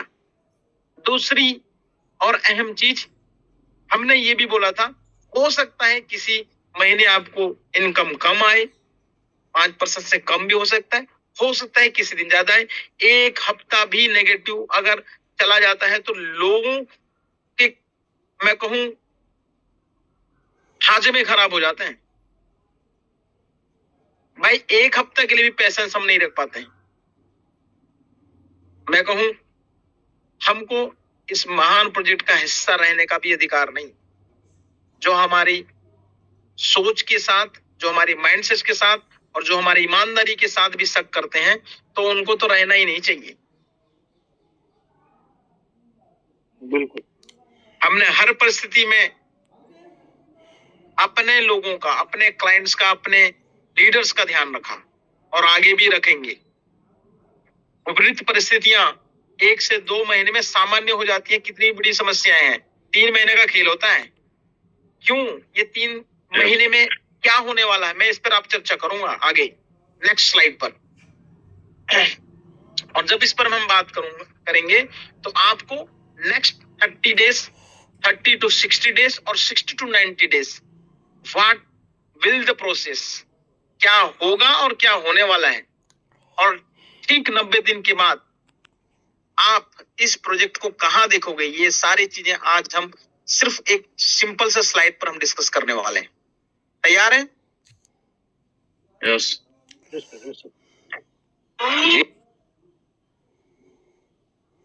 अभी आज 23 दिन बीत चुका है।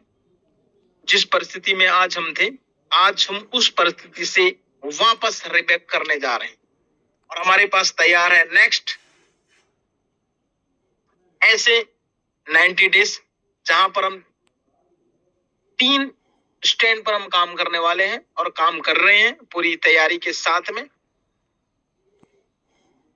और वो क्या है? Radical focus, discipline and adaptability. What is radical focus?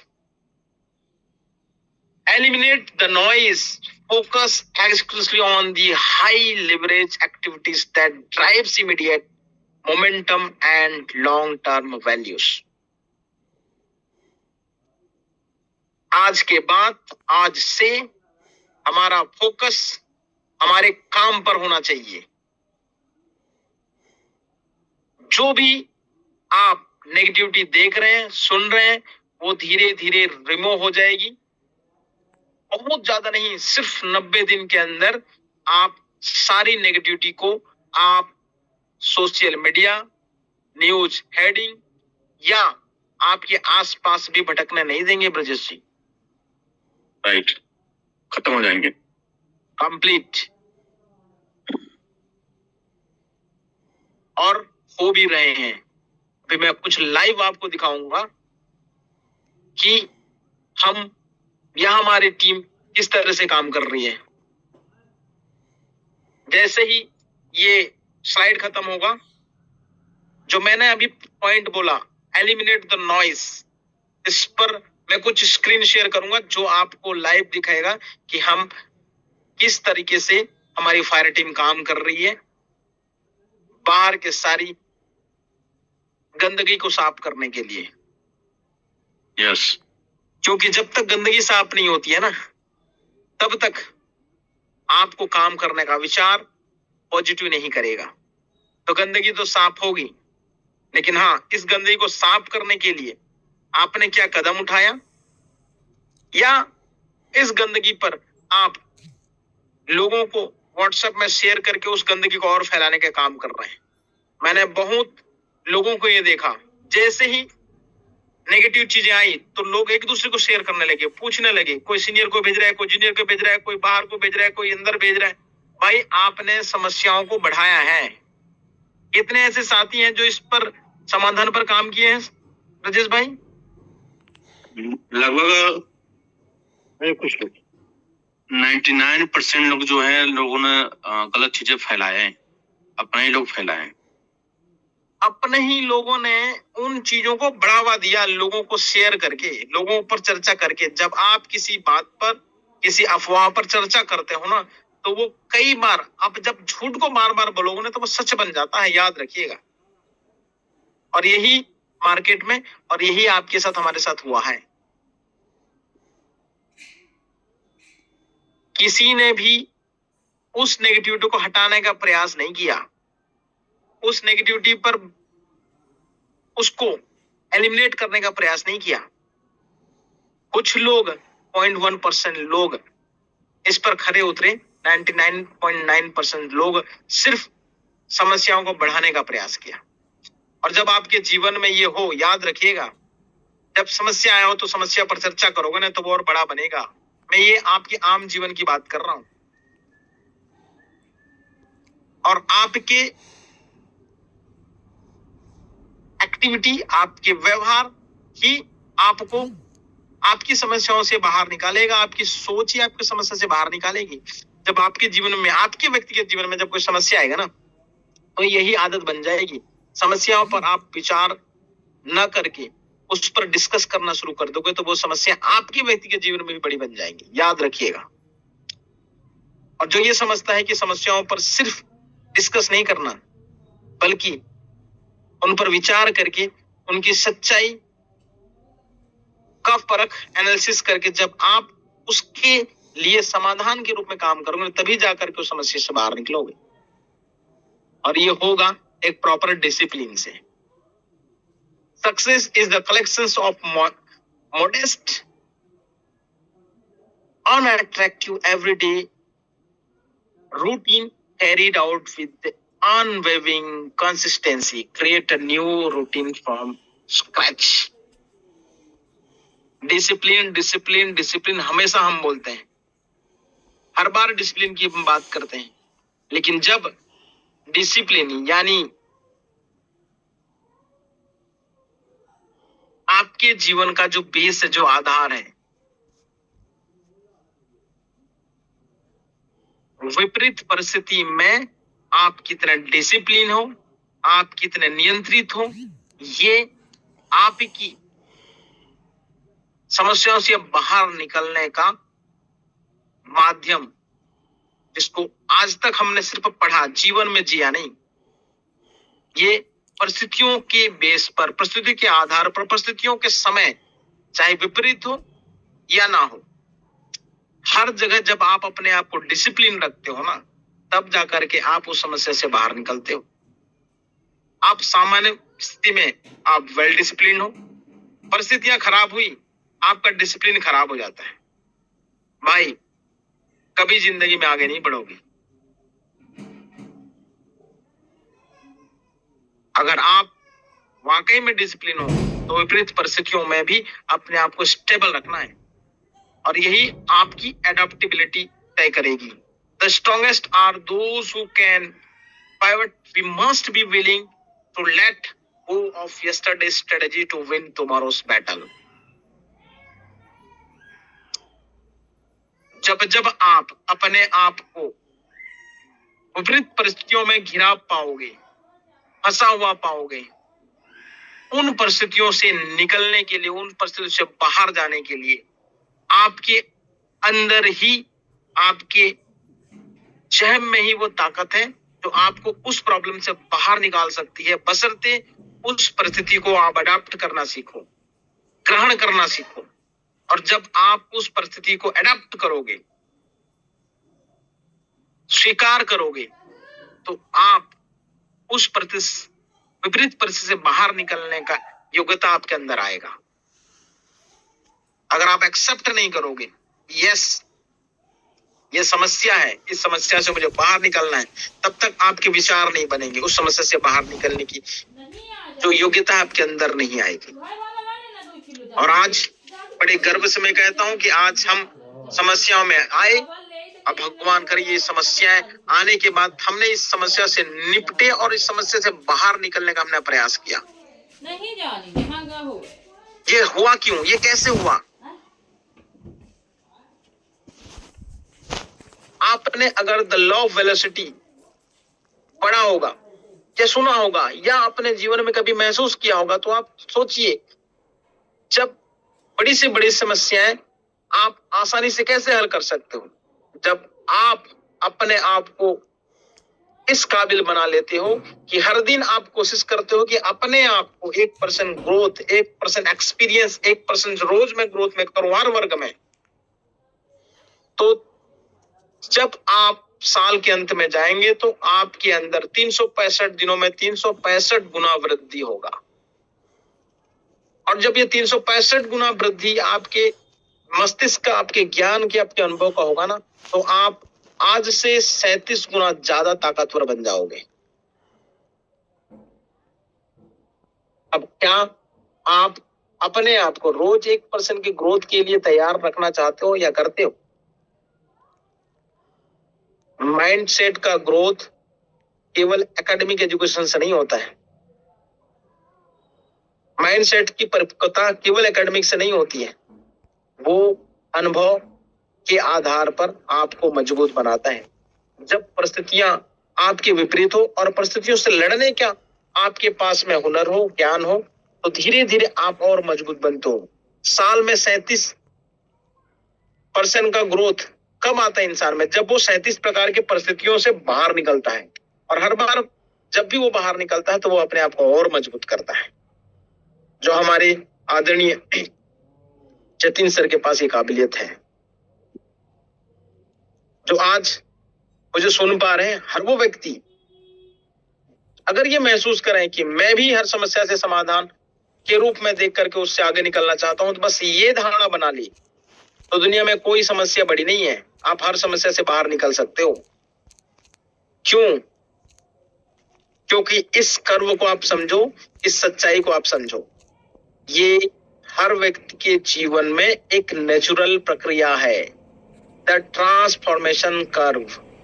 आप अगर इस कर्व को देखेंगे तो ये जीवन की सच्चाई है, जिसमें मैं 3 परिस्थितियों को मैं शो करने की प्रयास कर रहा हूं। एक है बेस लाइन, एक द डीप, जिसको मैं हमेशा कहता हूं प्लेटो, और तीसरा है एक्सपोनेंशियल ग्रोथ।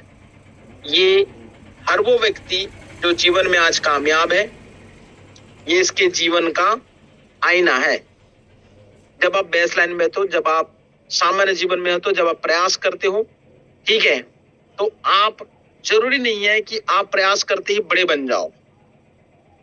आपके जीवन में उतार चढ़ाव आएगा और आपके जीवन में हर बार जब आप नीचे गिरोगे, द डीप लाइन, तो वो आपके जीवन का प्लेटो होगा।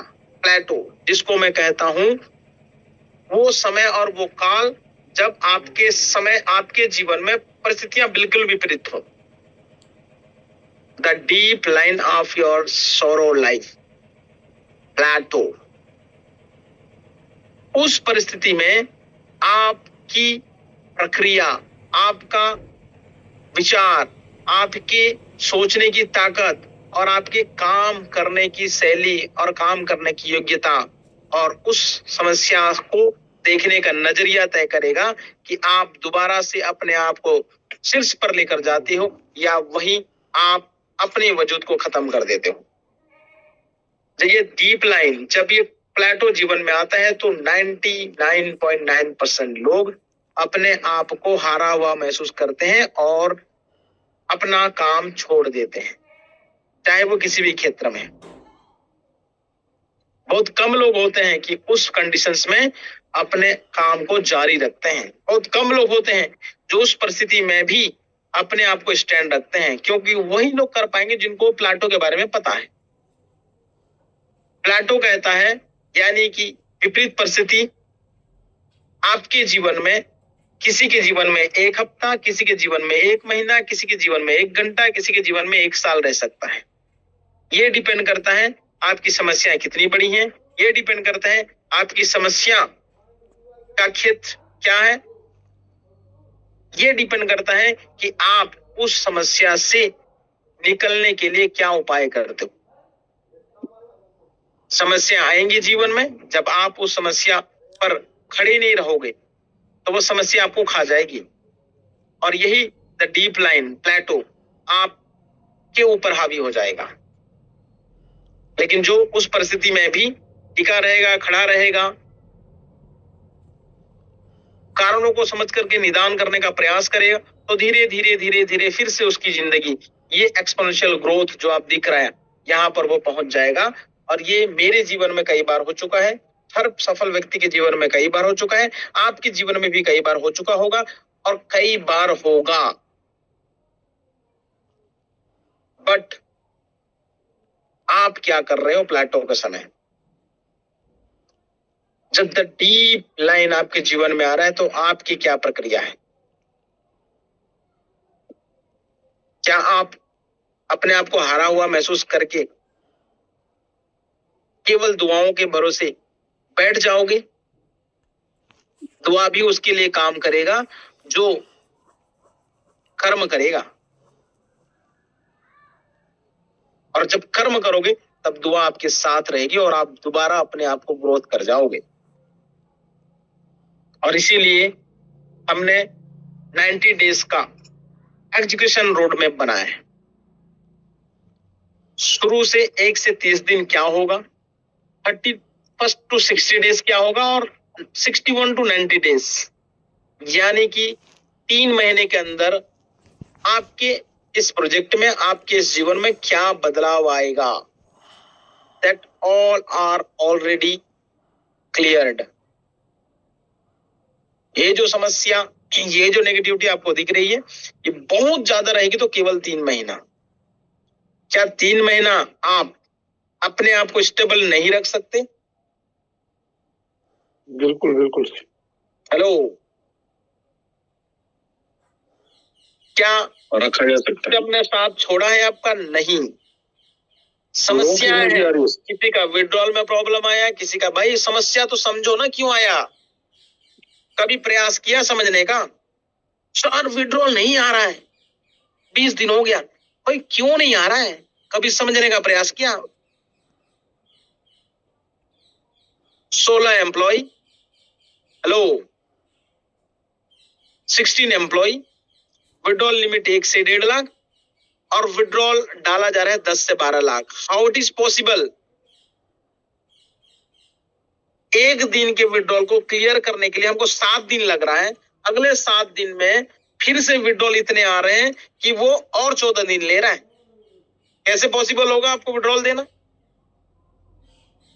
समस्याएं आप लोगों ने बढ़ाया है, सिस्टम ने नहीं बढ़ाया है। सिस्टम को समस्या आई 6-7 दिन। क्यों? क्योंकि लीगल इश्यू की वजह से हमने विड्रॉल एग्जीक्यूट नहीं कर पाए। लेकिन उस 7 दिन में लोग पैनिक होकर के, आप लोगों ने विड्रॉल पे विड्रॉल, विड्रॉल पे विड्रॉल, विड्रॉल पे, आपने समस्याओं पर साथ देने की वजह समस्याओं को और बड़ा कर दिया। और फिर साथी पीट रहे हैं, सर विड्रॉल नहीं आ रहा है। दुनिया का कोई मायकलाल, कोई ताकत नहीं है कि 16 एम्प्लॉय रखने के बाद 16 एम्प्लॉय से आप 60 एम्प्लॉय का काम रातों रात करा सको। पॉसिबल है? नहीं, पॉसिबल ही नहीं है।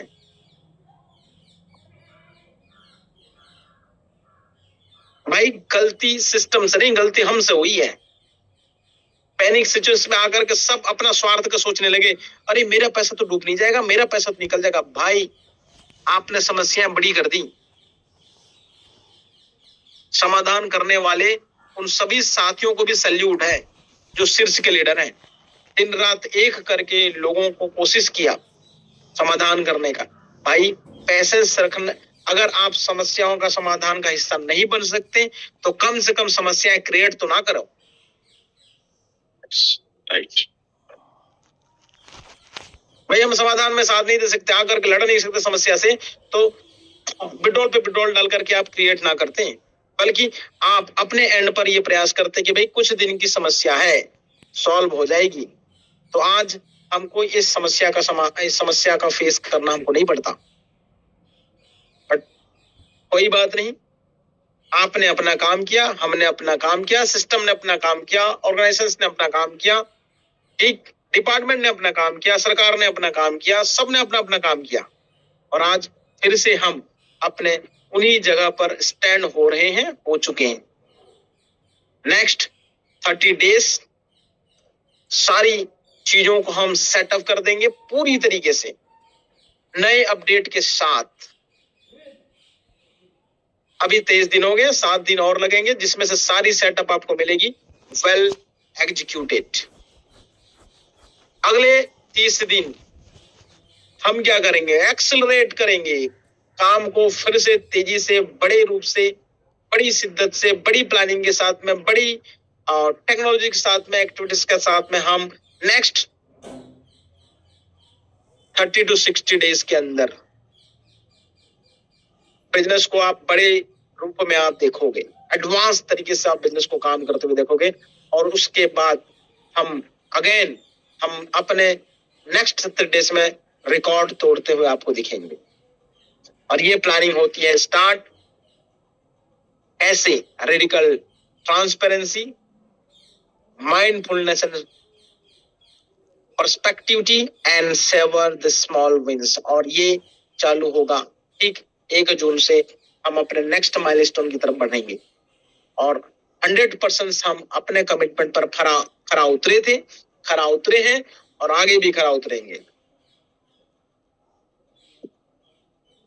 और ये 100% ब्रजेश भाई, पीके सर, ये वादा है आपसे, जो हमने कमिटमेंट करी है, पिछले 4 साल से हम लोगों को सर्विस दे रहे हैं, देते आ रहे हैं, आज भी देंगे, और कल भी वही कमिटमेंट हमारा रहेगा आप लोगों से। पीठ पीछे दिखा करके भागने वालों में से नहीं है। कभी आप शांति से, काम माइंड से अगर सोचे होते हैं कि भाई इससे अच्छा मौका प्रोजेक्ट को बंद करने का क्या था, सोच के देखिए, बिल्कुल, क्या इससे अच्छा मौका था क्या प्रोजेक्ट को क्लोज करने का? नहीं, एकदम बहुत बढ़िया मौका था भाई। क्लोज हो भी जाता, क्या हो जाता? गवर्नमेंट पैसा निकाल के दे देती क्या? बिल्कुल नहीं देती, आज तक किसी का नहीं दी। भाई पिछले इतने सारे प्रोजेक्ट से आपने क्या सीखा? मुझे ये समझ में नहीं आता है कि आप इतने सारे प्रोजेक्ट से आपने सीखा क्या? इतने सारे स्कैम हुए मार्केट में, उससे हमने क्या सीखा? भाई सीखा क्या? ये तो सरकार में रहेगा तो वो पैसा चला जाएगा, सरकार के हाथ में रहेगा तब तो 100% जाना है। भाई कुछ नहीं सीखा। इतनी घटनाएं, इतनी दुर्घटनाएं, उनसे हमने सीखा क्या? कौन से सरकार ने, कौन से गवर्नमेंट ने, कौन से व्यक्ति ने किसको किसका पैसा दिलाया? हजारों प्रोजेक्ट स्कैम करके चले गए।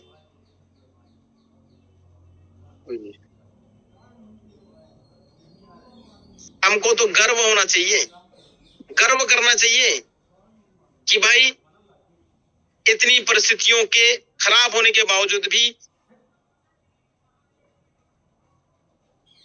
दोबारा से कमबैक करके, सब कुछ सेटल करके, और फर्स्ट डे से हम लोगों की सर्विस में आज हम लोग शिद्दत से, ताकत से खड़े हुए हैं, और हर परिस्थिति का सामना कर रहे हैं, हर नेगेटिविटी को फेस कर रहे हैं, हर तरीके से आपका साथ हमने देने का प्रयास किया और दे रहे हैं। गर्व होना चाहिए आप सब लोगों को। मुझे बड़ा अफसोस होता है ब्रजेश भाई कि लोगों को इस परिस्थिति में, इस कंडीशंस में ऑर्गेनाइजेशंस के साथ खड़े होना चाहिए। यस, बिल्कुल।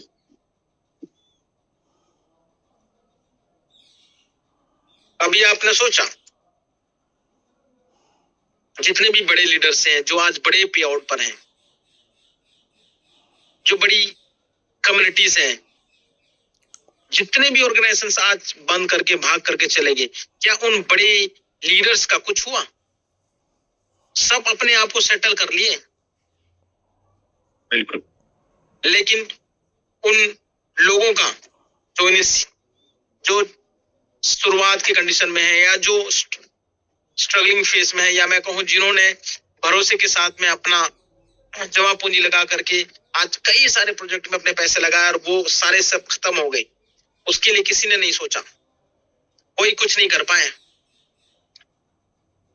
Last project 35,000 crore, board bro, Lewis Chaudhary,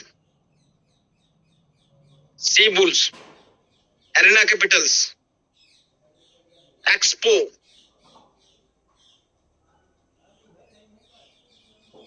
पता है इनके एमडीज कहां हैं?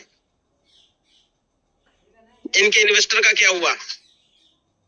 इनके लीडर्स का क्या हुआ? कौन कहां है? किसी को नहीं पता,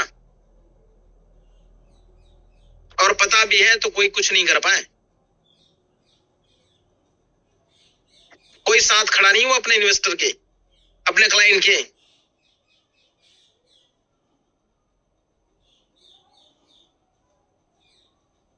और कई सारे भुक्तभोगी इस प्रोजेक्ट में हमारे साथ इस मीटिंग में भी मौजूद हैं, जो मेरी बात पर 100% एग्री हैं। हम तो पीठ पीछा के भागे नहीं, हम तो आपके साथ खड़े रहे और हमेशा खड़े रहेंगे। और हर वो व्यक्ति जो आज हम पर भरोसा करके हमारे साथ है ना, हम उनके हर कंडीशंस में जीवन भर ऐसे ही अधिक और स्टेबल रहेंगे।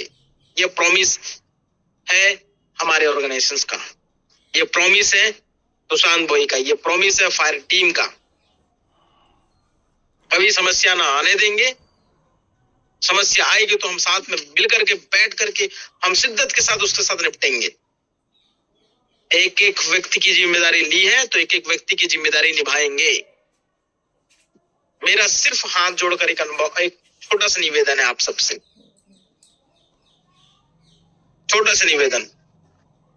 समस्याओं के समाधान में अगर आप साथ नहीं दे पाते तो समस्याएं क्रिएट ना करें, बल्कि आप समस्याओं को बड़ा करने की जगह पर हमें सिर्फ हौसला दें। बस अपने लीडर्स को हौसला दें, साथ दें। भगवान ने इतनी तो काबिलियत हमारे ऑर्गेनाइजेशन को दे रखी है कि कितनी भी बड़ी समस्या आ जाओ, हम कभी आपको समस्या से प्रभावित होने नहीं देंगे। एक एक व्यक्ति का 100%, 1000% कैपिटल सेफ है। जिस व्यक्ति को भरोसा ना हो ना, भाई आ जाओ, मैं यही नोएडा हूं, चाहे लाख हो, करोड़ हो, 10 करोड़ हो, आप आ जाओ।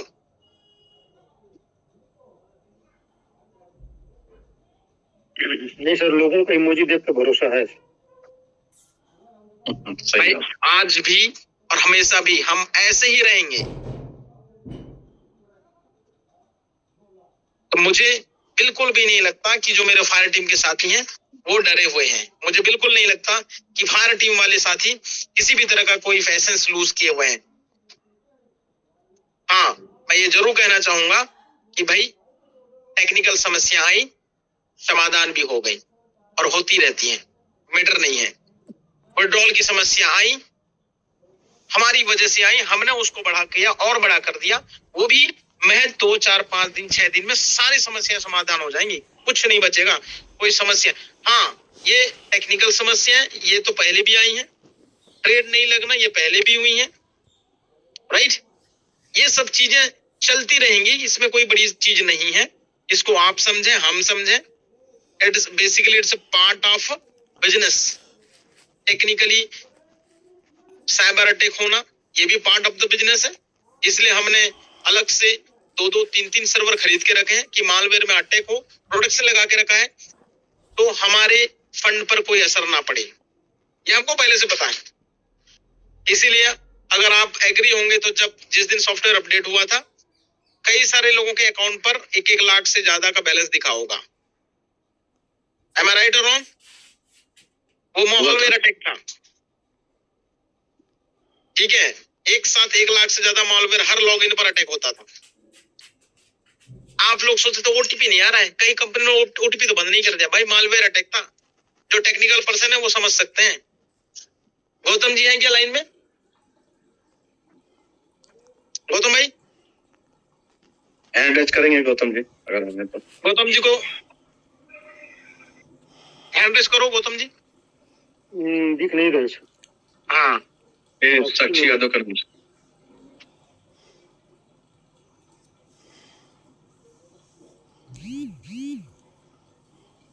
आस्क टू अनम्यूट, इनको होस्ट बना दो। हाँ जी sir, good morning. Gautam ji malware attack क्या होता है थोड़ा ऑडियंस को बताएंगे? जी सर, एक्चुअली जो अटैक हो रहा था वो मालवेयर अटैक, डीडोस अटैक हो रहा था, जिससे क्या होता है एक टाइम पे एक जगह पे मल्टीपल रिक्वेस्ट भेजी जाती है, जिससे क्या होगा आपका सिस्टम जो है ओवरलोड हो जाए और उससे आपका क्रैश हो जाता है, सिस्टम आपका काम नहीं करता है। वही सेम अटैक हुआ था। और सर ये अटैक इसलिए भी की जाती है, जो परसों के सेशन में जब मैं ले रहा था तो मैंने बताया था कि जो हार्डवेयर वॉलेट और सॉफ्ट कोल्ड वॉलेट और आपका जो हॉट वॉलेट होता है जिससे हमारा फंड सेफ कैसे है, वो मैंने बताया था। वो काफी हाईली यहाँ पे रिलेटेबल होता है सर, क्योंकि अगर हॉट वॉलेट में हमारा फंड होता है, यहाँ पे जितने लोग जो पैनिक हो जाते हैं विड्रॉल के लिए कि जल्दी क्यों नहीं आ रहे, अगर वो जल्दी का विड्रॉल चक्कर होता सर तो जितने फंड होते हमारे वेबसाइट हमारे हॉट वॉलेट में वो सारा फंड गायब हो सकता था कल के अटैक में, कल परसों जो अटैक हुआ था उसमें। तो ये अटैक काफी मतलब हार्मफुल होता है, और ये अटैक जो इसलिए होता है ताकि denial of services multiple services एक टाइम पे भेजा जा सके और आपका सिस्टम को क्रैश किया जा सके। और वही सेम चीज हमारे साथ भी हुआ, मल्टीपल रिक्वेस्ट आने लग गए हर लॉगिन पे, मल्टीपल ओटीपी आने लग गए, और जिससे हमारा सिस्टम जो ईमेल का जो सर्वर था वो क्रैश हुआ था। बट होपफुली सर ने बहुत जल्दी इसको रिजॉल्व कर दिया, ठीक हो गया। हालांकि इसको ठीक होने में हफ्ते भर का भी टाइम लग सकता था, लेकिन सर ने तो एक दिन में रिजॉल्व कर दिया इसको। हमारे जितने भी क्लाइंट के पैसे हैं वो कंप्लीटली, अभी कोई हैंड रेज नहीं करें प्लीज। गौतम जी जो हार्ड वॉलेट, अगर सारा फंड हमारा हार्ड वॉलेट में होता जी, ठीक है, या सॉफ्ट वॉलेट में होता, तो दोनों में ये मालवेयर अटैक जो हुआ था इसका क्या दुष्प्रभाव पड़ता? जैसा आपने कहा कि हमारे सारे फंड जी सारे फंड वो गायब हो जाते सर, वो सारा फंड ट्रांसफर करता है, एक फंड भी नहीं बचता। यही इसीलिए कोल्ड वॉलेट का इस्तेमाल किया जाता है। मैं इसको स्पष्ट कर रहा हूँ जी, 2023 अगस्त में यस, मेरे वॉलेट में 3 करोड़ से ऊपर का फंड था, जो एक सिंपल मालवेयर अटैक में विद इन 5 मिनट 4 से 5 मिनट में सारा गायब हो गया। बिल्कुल तो हैकर है मजबूर। और मेरे साथ में और भी ऐसे साथी थे, 50 साथी, जिनके पैसे किसी का लाख, किसी का 10 लाख, किसी का 20 लाख गायब हुआ था। जी हो जाते हैं सर, जितने सिस्टम में कनेक्टेड वॉलेट रहेंगे, जितने अकाउंट्स रहेंगे, सभी गायब हो जाएंगे।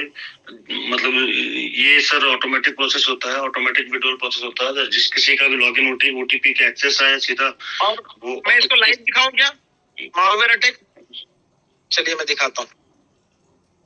देखना चाहते हैं जो मेरे फंड गायब हो रहे हैं अभी भी? मैं आपको दिखा देता हूँ ये कैसे होता है और कैसे हो रहा है। अभी देखिए, अभी भी आपको, अभी भी लाइव है मेरा, टेलीग्राम में मेरा होगा, बोर्ड में मैं आपको दिखाता हूँ।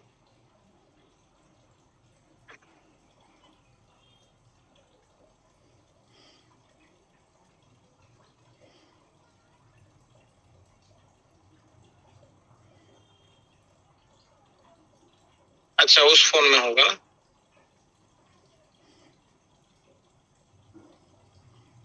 चलिए हाँ वो हुआ था, आपने उसमें शेयर किया था। हाँ, मेरे दूसरे फोन में है, ये वाला टेलीग्राम दूसरा है। एक मिनट,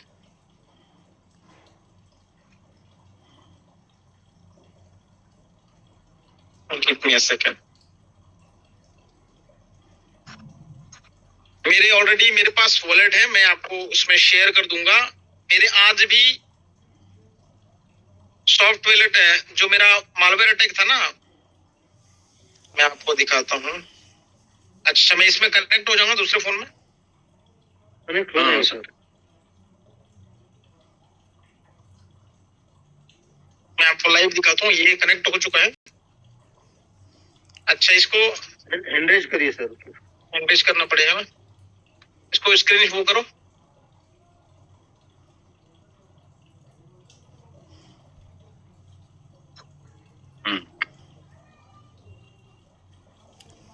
मैं आपको दिखाता हूँ होता कैसे है।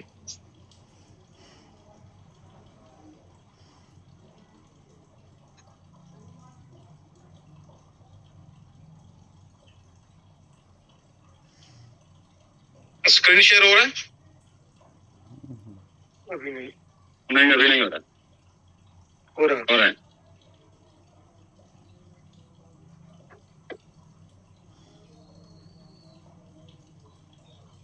ये ड्रॉप पोर्ट्स देखिए, दिख रहा है? ये देखिए, टाइम देखिए, और ये 2 मई, ये 22 अप्रैल, 25 अप्रैल, 16 अप्रैल, हर दिन मेरे अकाउंट पर पैसे आ रहे हैं। ऊपर वाला वॉलेट मेरा है, देखिए 505F7 है, पॉलीगॉन। रिसीव्ड 1.6 सेस यानी $1.3 फ्रॉम मेटा। और देखिए ये 1:25 को आया, और अगले 1:25 को देखो वापस ये सेंड 1.67 सेंस, ये दूसरे वॉलेट पे चला गया। दिख रहा है 1:25 को दिख रहा है। दिख मेरे ये पिछले प्रोजेक्ट में मेरे को रोज आज भी पैसे आते हैं, 1 लाख, 10 लाख, 15 लाख डेली का पैसा आता था, डेली। और ये जिस 12-29 को आया, 12-34 को चला गया। 10-28 को आया, ये देखो आप, 7-16 को आया, 7-51 को चला गया, 3-9 को आया, 3-11 को चला गया, 1-4 को आया, 1-5 को चला गया। दिख रहा है? ये पूरा रिकॉर्ड देखोगे तो इसमें करोड़ों करोड़ों रुपए का मेरा फंड पूरा गायब हुआ है और हो रहा है अभी भी। That is called malware attack. ये कोई व्यक्ति नहीं कर रहा है,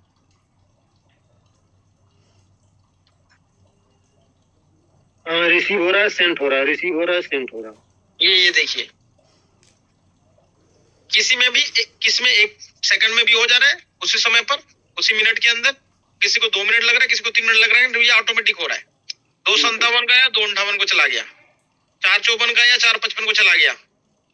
21 अगस्त को, 22 अगस्त को देखिए 2:45 को आया, 2:46 को चला गया। ये मैं कर रहा हूँ क्या? नो। ये पूरा ये रिकॉर्ड देखेंगे तो ये पूरा रोज का रिकॉर्ड मिलेगा, डेली का, रोज का। जब से मैंने इसमें ड्रॉप बोर्ड डाला है उस दिन से पूरे रिकॉर्ड है मेरे पास। That is called malware attack. जो व्यक्ति टेक्निकल नहीं, इन चीजों को नहीं समझेगा। सो बड़े गर्व की बात है कि आज हम लोग इन मालवेयर अटैक से बचे हुए हैं। कभी आपको यहाँ से कोई खतरा नहीं है। ये हमेशा हमारे मेंटर, हमारे ग्रेट पर्सनैलिटी, हमारे ऑर्गेनाइजर्स जतिन सर हमेशा बताते थे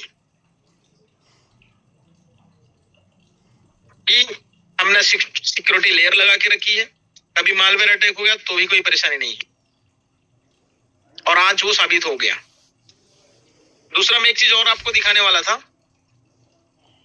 कि बहुत सारे लोग समस्या से डर करके भाग जाते हैं, सोशल मीडिया से डर के भाग जाते हैं। आज सोशल मीडिया की हालत, हमने क्या एक्शन लिया, जिसमें बहुत बड़ा योगदान ब्रजेश सर का रहा, और पूरे मंच के माध्यम से ब्रजेश सर को भी मैं थैंक यू बोलूंगा, और साथ में कमलेश जी, साथ में हमारे रवीश भाई का बहुत बड़ा योगदान। ये देखिए, आप लोग बोलते हो ना कि सोशल मीडिया में क्या हो रहा है। ये देखिए सोशल मीडिया में जितने वीडियोस हैं आप खोल के देखिए, ये सारे videos copyright claimed by Tushar Bhoi, copyright claimed by ये अजय सिंह लोधी, ये सारे negative videos one by one सारे आपके सोशल मीडिया से गायब हो रहे हैं। और ऐसे आज 18 चैनल ये हैं, और भी मैं दिखाऊं तो मल्टीपल चैनल्स, ठीक है, आज हमारे पीछे या हमारे इस ऑर्गेनाइजेशंस को खराब करने के लिए आज लगे पड़े हैं। अभी मुझे बड़ा तकलीफ हुआ एक चीज कि भाई कि हम लोग सोशल मीडिया के बहकावे में आकर के, सोशल मीडिया के प्रभाव में आकर के हम अपने जीवन में गलत डिसीजन ना ले लें। भाई आज जो भी अपने यूट्यूब में जो भी आप देखते हो, मुझे एक चीज बताइए, क्या देख कर क्या एनालिसिस नहीं कर सकते कि कितना सच है कितना झूठ है? कर सकते। इतनी तो योग्यता, इतना तो नॉलेज, इतना तो अनुभव आपको इस 1 साल 2 साल में हो चुका होगा कि जो बोला जा रहा है वो कितना सच है। मैं तो शॉक हो जाता था, कुछ गिने चुने लोग उस पर रिप्लाई करते थे, बाकी लोगों का कोई रिस्पॉन्स ही नहीं। कल मैं एक ऑर्गेनाइजेशन के बारे में देख रहा था, एक ऑर्गेनाइजेशन के एमडी ने 2-4 शब्द बोल दिए थे जिसको लेकर के पूरे सोशल मीडिया में विरोध किया गया। बिल्कुल हुआ है सर। ठीक, मैं डॉक्टर संजीव की बात कर रहा हूँ, लेकिन उसमें इतने पॉजिटिव वीडियोस लोगों ने डाल दिया उनके रिव्यू पर ना, इतने पॉजिटिव वीडियोस डाल दिए ना, इतने पॉजिटिव वीडियोस डाल दिए ना कि जो भी उनका विरोध कर रहे थे सबके मुंह बंद हो गए। और हमारे यहाँ कोई चिलगोजर आकर के कुछ भी बोल रहा है और हमारे लोग रिप्लाई तक नहीं कर रहे हैं।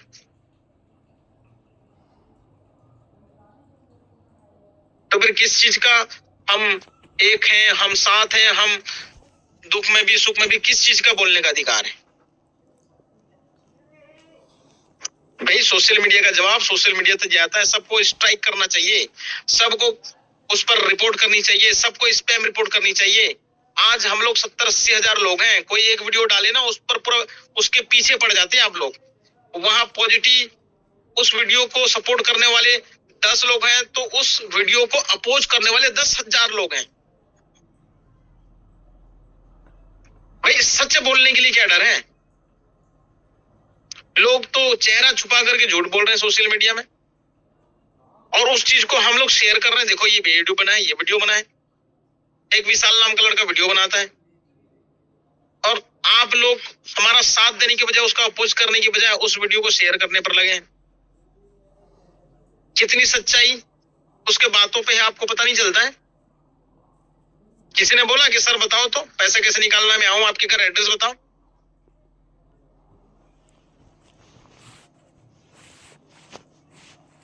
सर चंद पैसे खा करके, लोगों से पैसे लेकर के जो वीडियो या रिव्यू के लिए बनाने के लिए, रिव्यू लेने के लिए जो वीडियोस, जो गलत चीजें मार्केट में फैलाए जा रहे हैं उसके खिलाफ तो खड़े हो जाओ भाई। फिर देखो कोई व्यक्ति आप इस ऑर्गेनाइजेशन के खिलाफ, हमारे खिलाफ वीडियो बनाने की हिम्मत नहीं करेगा। जब हजारों बैड रिव्यूज, रिमार्क्स, उसके पास कॉल्स, उसके नंबर्स डिमांड करके कॉल जाएंगे, और जब आप इन सब चीज करोगे ना तो किसी की मजाल नहीं है हमारे खिलाफ उल्टा सीधा वीडियो बना सके। इतना बड़ा ऑर्गेनाइजेशन, 1000 लोग मीटिंग में रोज सुबह आते हैं, लेकिन वो 1000 लोग मुझे दिखते नहीं है जब कोई हमारे विरोध खड़ा होता है। तो मेरा रिक्वेस्ट है, अगर साथ दे रहे हैं ना तो दिल से यहां से दीजिए। जब कोई हमारे खिलाफ बोले ना, जैसे आपके परिवार के खिलाफ कोई बोलता है ना तो आपका खून खौल जाता है, तो आप को भी ये दर्द महसूस होना चाहिए। तो मैं उम्मीद करूं ब्रजेश जी, ऐसे 100% एक वीडियो पर रिप्लाई करने की ताकत है आप में। हाँ, सभी लोग करेंगे, 100% करेंगे सब लोग। बिल्कुल सर अभी तक तो उनके पास 100 कॉल चले जाने चाहिए। हम तो लीगली सारा प्रोसेस, मैंने इतने सारे वीडियोस स्ट्राइक मरवाए हैं, लेकिन मैं बड़ा दुख से मैं कहता हूं कि बहुत सारे लोग यहाँ एक्सपर्ट बैठे हैं, लेकिन वो लोग हमारा साथ देने की बजाय पीछे देख करके सिर्फ तमाशा देख रहे हैं बैठ करके। आप सभी लोग 12 बजे तक कमेंट करिए। 12 बजे के बाद मैं स्क्रीनशॉट लेकर मैं तो सांझ को भेजता हूँ किसने कमेंट किया है, आप जो भी वीडियो मिले। सोशल मीडिया में दुष्प्रचार करने वाले मुहिम के खिलाफ कम से कम खड़े तो होइए। लीगल रूप से हम खड़े हैं, फाइनेंशियल रूप से हम खड़े हैं, सर्विस प्रोटेक्शंस हर तरीके से हम आपके साथ खड़े हैं। बस आपका एक पॉजिटिव रिस्पांस जो आप अपने वर्ग पर अपने स्तर पर कर सकते हैं, अच्छा बस वही करिए, बाकी सारा काम हमारे ऊपर छोड़ दीजिए। हम ना आपका सर झुकने दिए ना झुकने देंगे। सो आई थिंक आज के इस सेशन का समापन हम करने जा रहे हैं, और समापन करने से पहले एक छोटा सा रियल इंसिडेंट पर मैं बात करूंगा, फिर आज के सेशन को हम वाइंड अप करेंगे। राइट?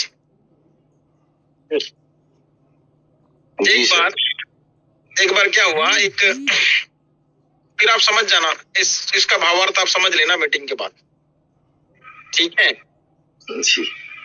एक किसान था और एक किसान का बेटा था जो आलू की खेती करता था, ठीक है? एक किसान था और किसान का बेटा जो आलू की खेती करते थे, बहुत अच्छा आलू की खेती करते थे। एक दिन एक पुलिस वाला आया और कुछ पुलिस वाले आए और उस किसान के बेटे को ना अरेस्ट करके ले गए, ठीक है? अरेस्ट करके ले गए और इल्जाम लगाया कि आपके बेटे के पास बहुत सारे असला बारूद हैं, ये गैर कानूनी रूप से हथियार रखा है, इसलिए हम इसको अरेस्ट करके लेके जा रहे हैं, और उसको ले गए। अब वो बूढ़ा किसान परेशान हो गया, कोशिश किया अपने बेटे को बचाने का, करने का, कुछ नहीं कर पाया। लेकिन जब उसका बेटा गया तो इसका हाथ भी समझो चला गया, ये भी परेशान, ये भी खेती नहीं कर पा रहा था। क्यों? क्योंकि उसका बेटा ही सब कुछ सहयोग करता था, साथ देता था।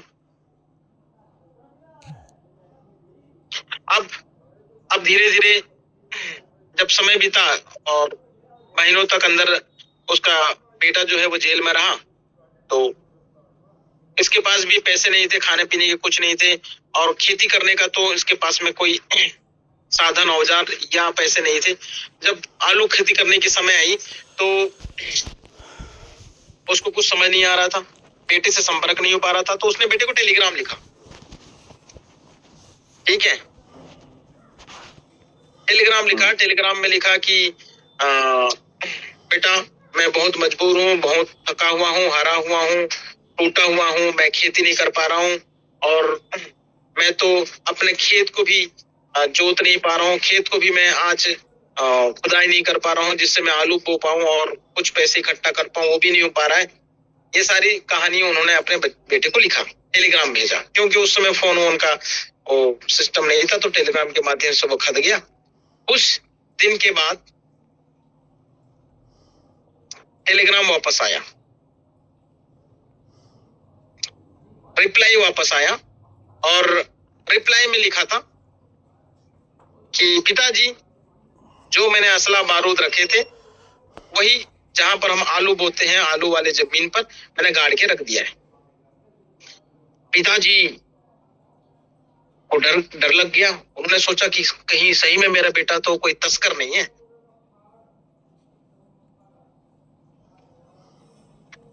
अगले दिन जब वो जाकर के देखा तो पुलिस पूरे आलू की खुदाई कर रही थी, आलू के खेत की, ठीक है?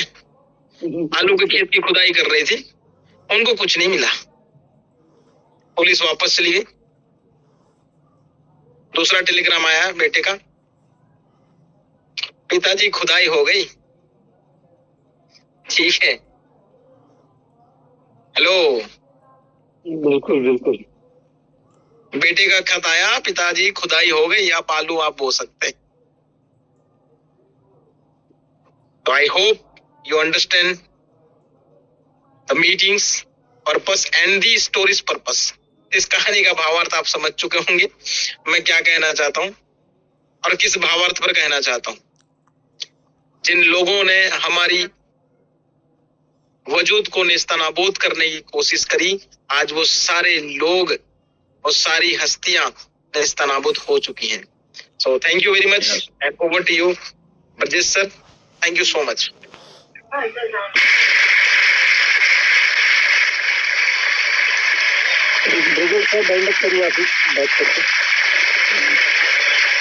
बहुत बहुत धन्यवाद सुशांत जी। वाकई में आज का जो सेशन था अद्भुत था और कहीं न कहीं आज लोगों के दिलों में जो कुछ चीजें थी, मुझे लग रहा है कि वो जंग जो है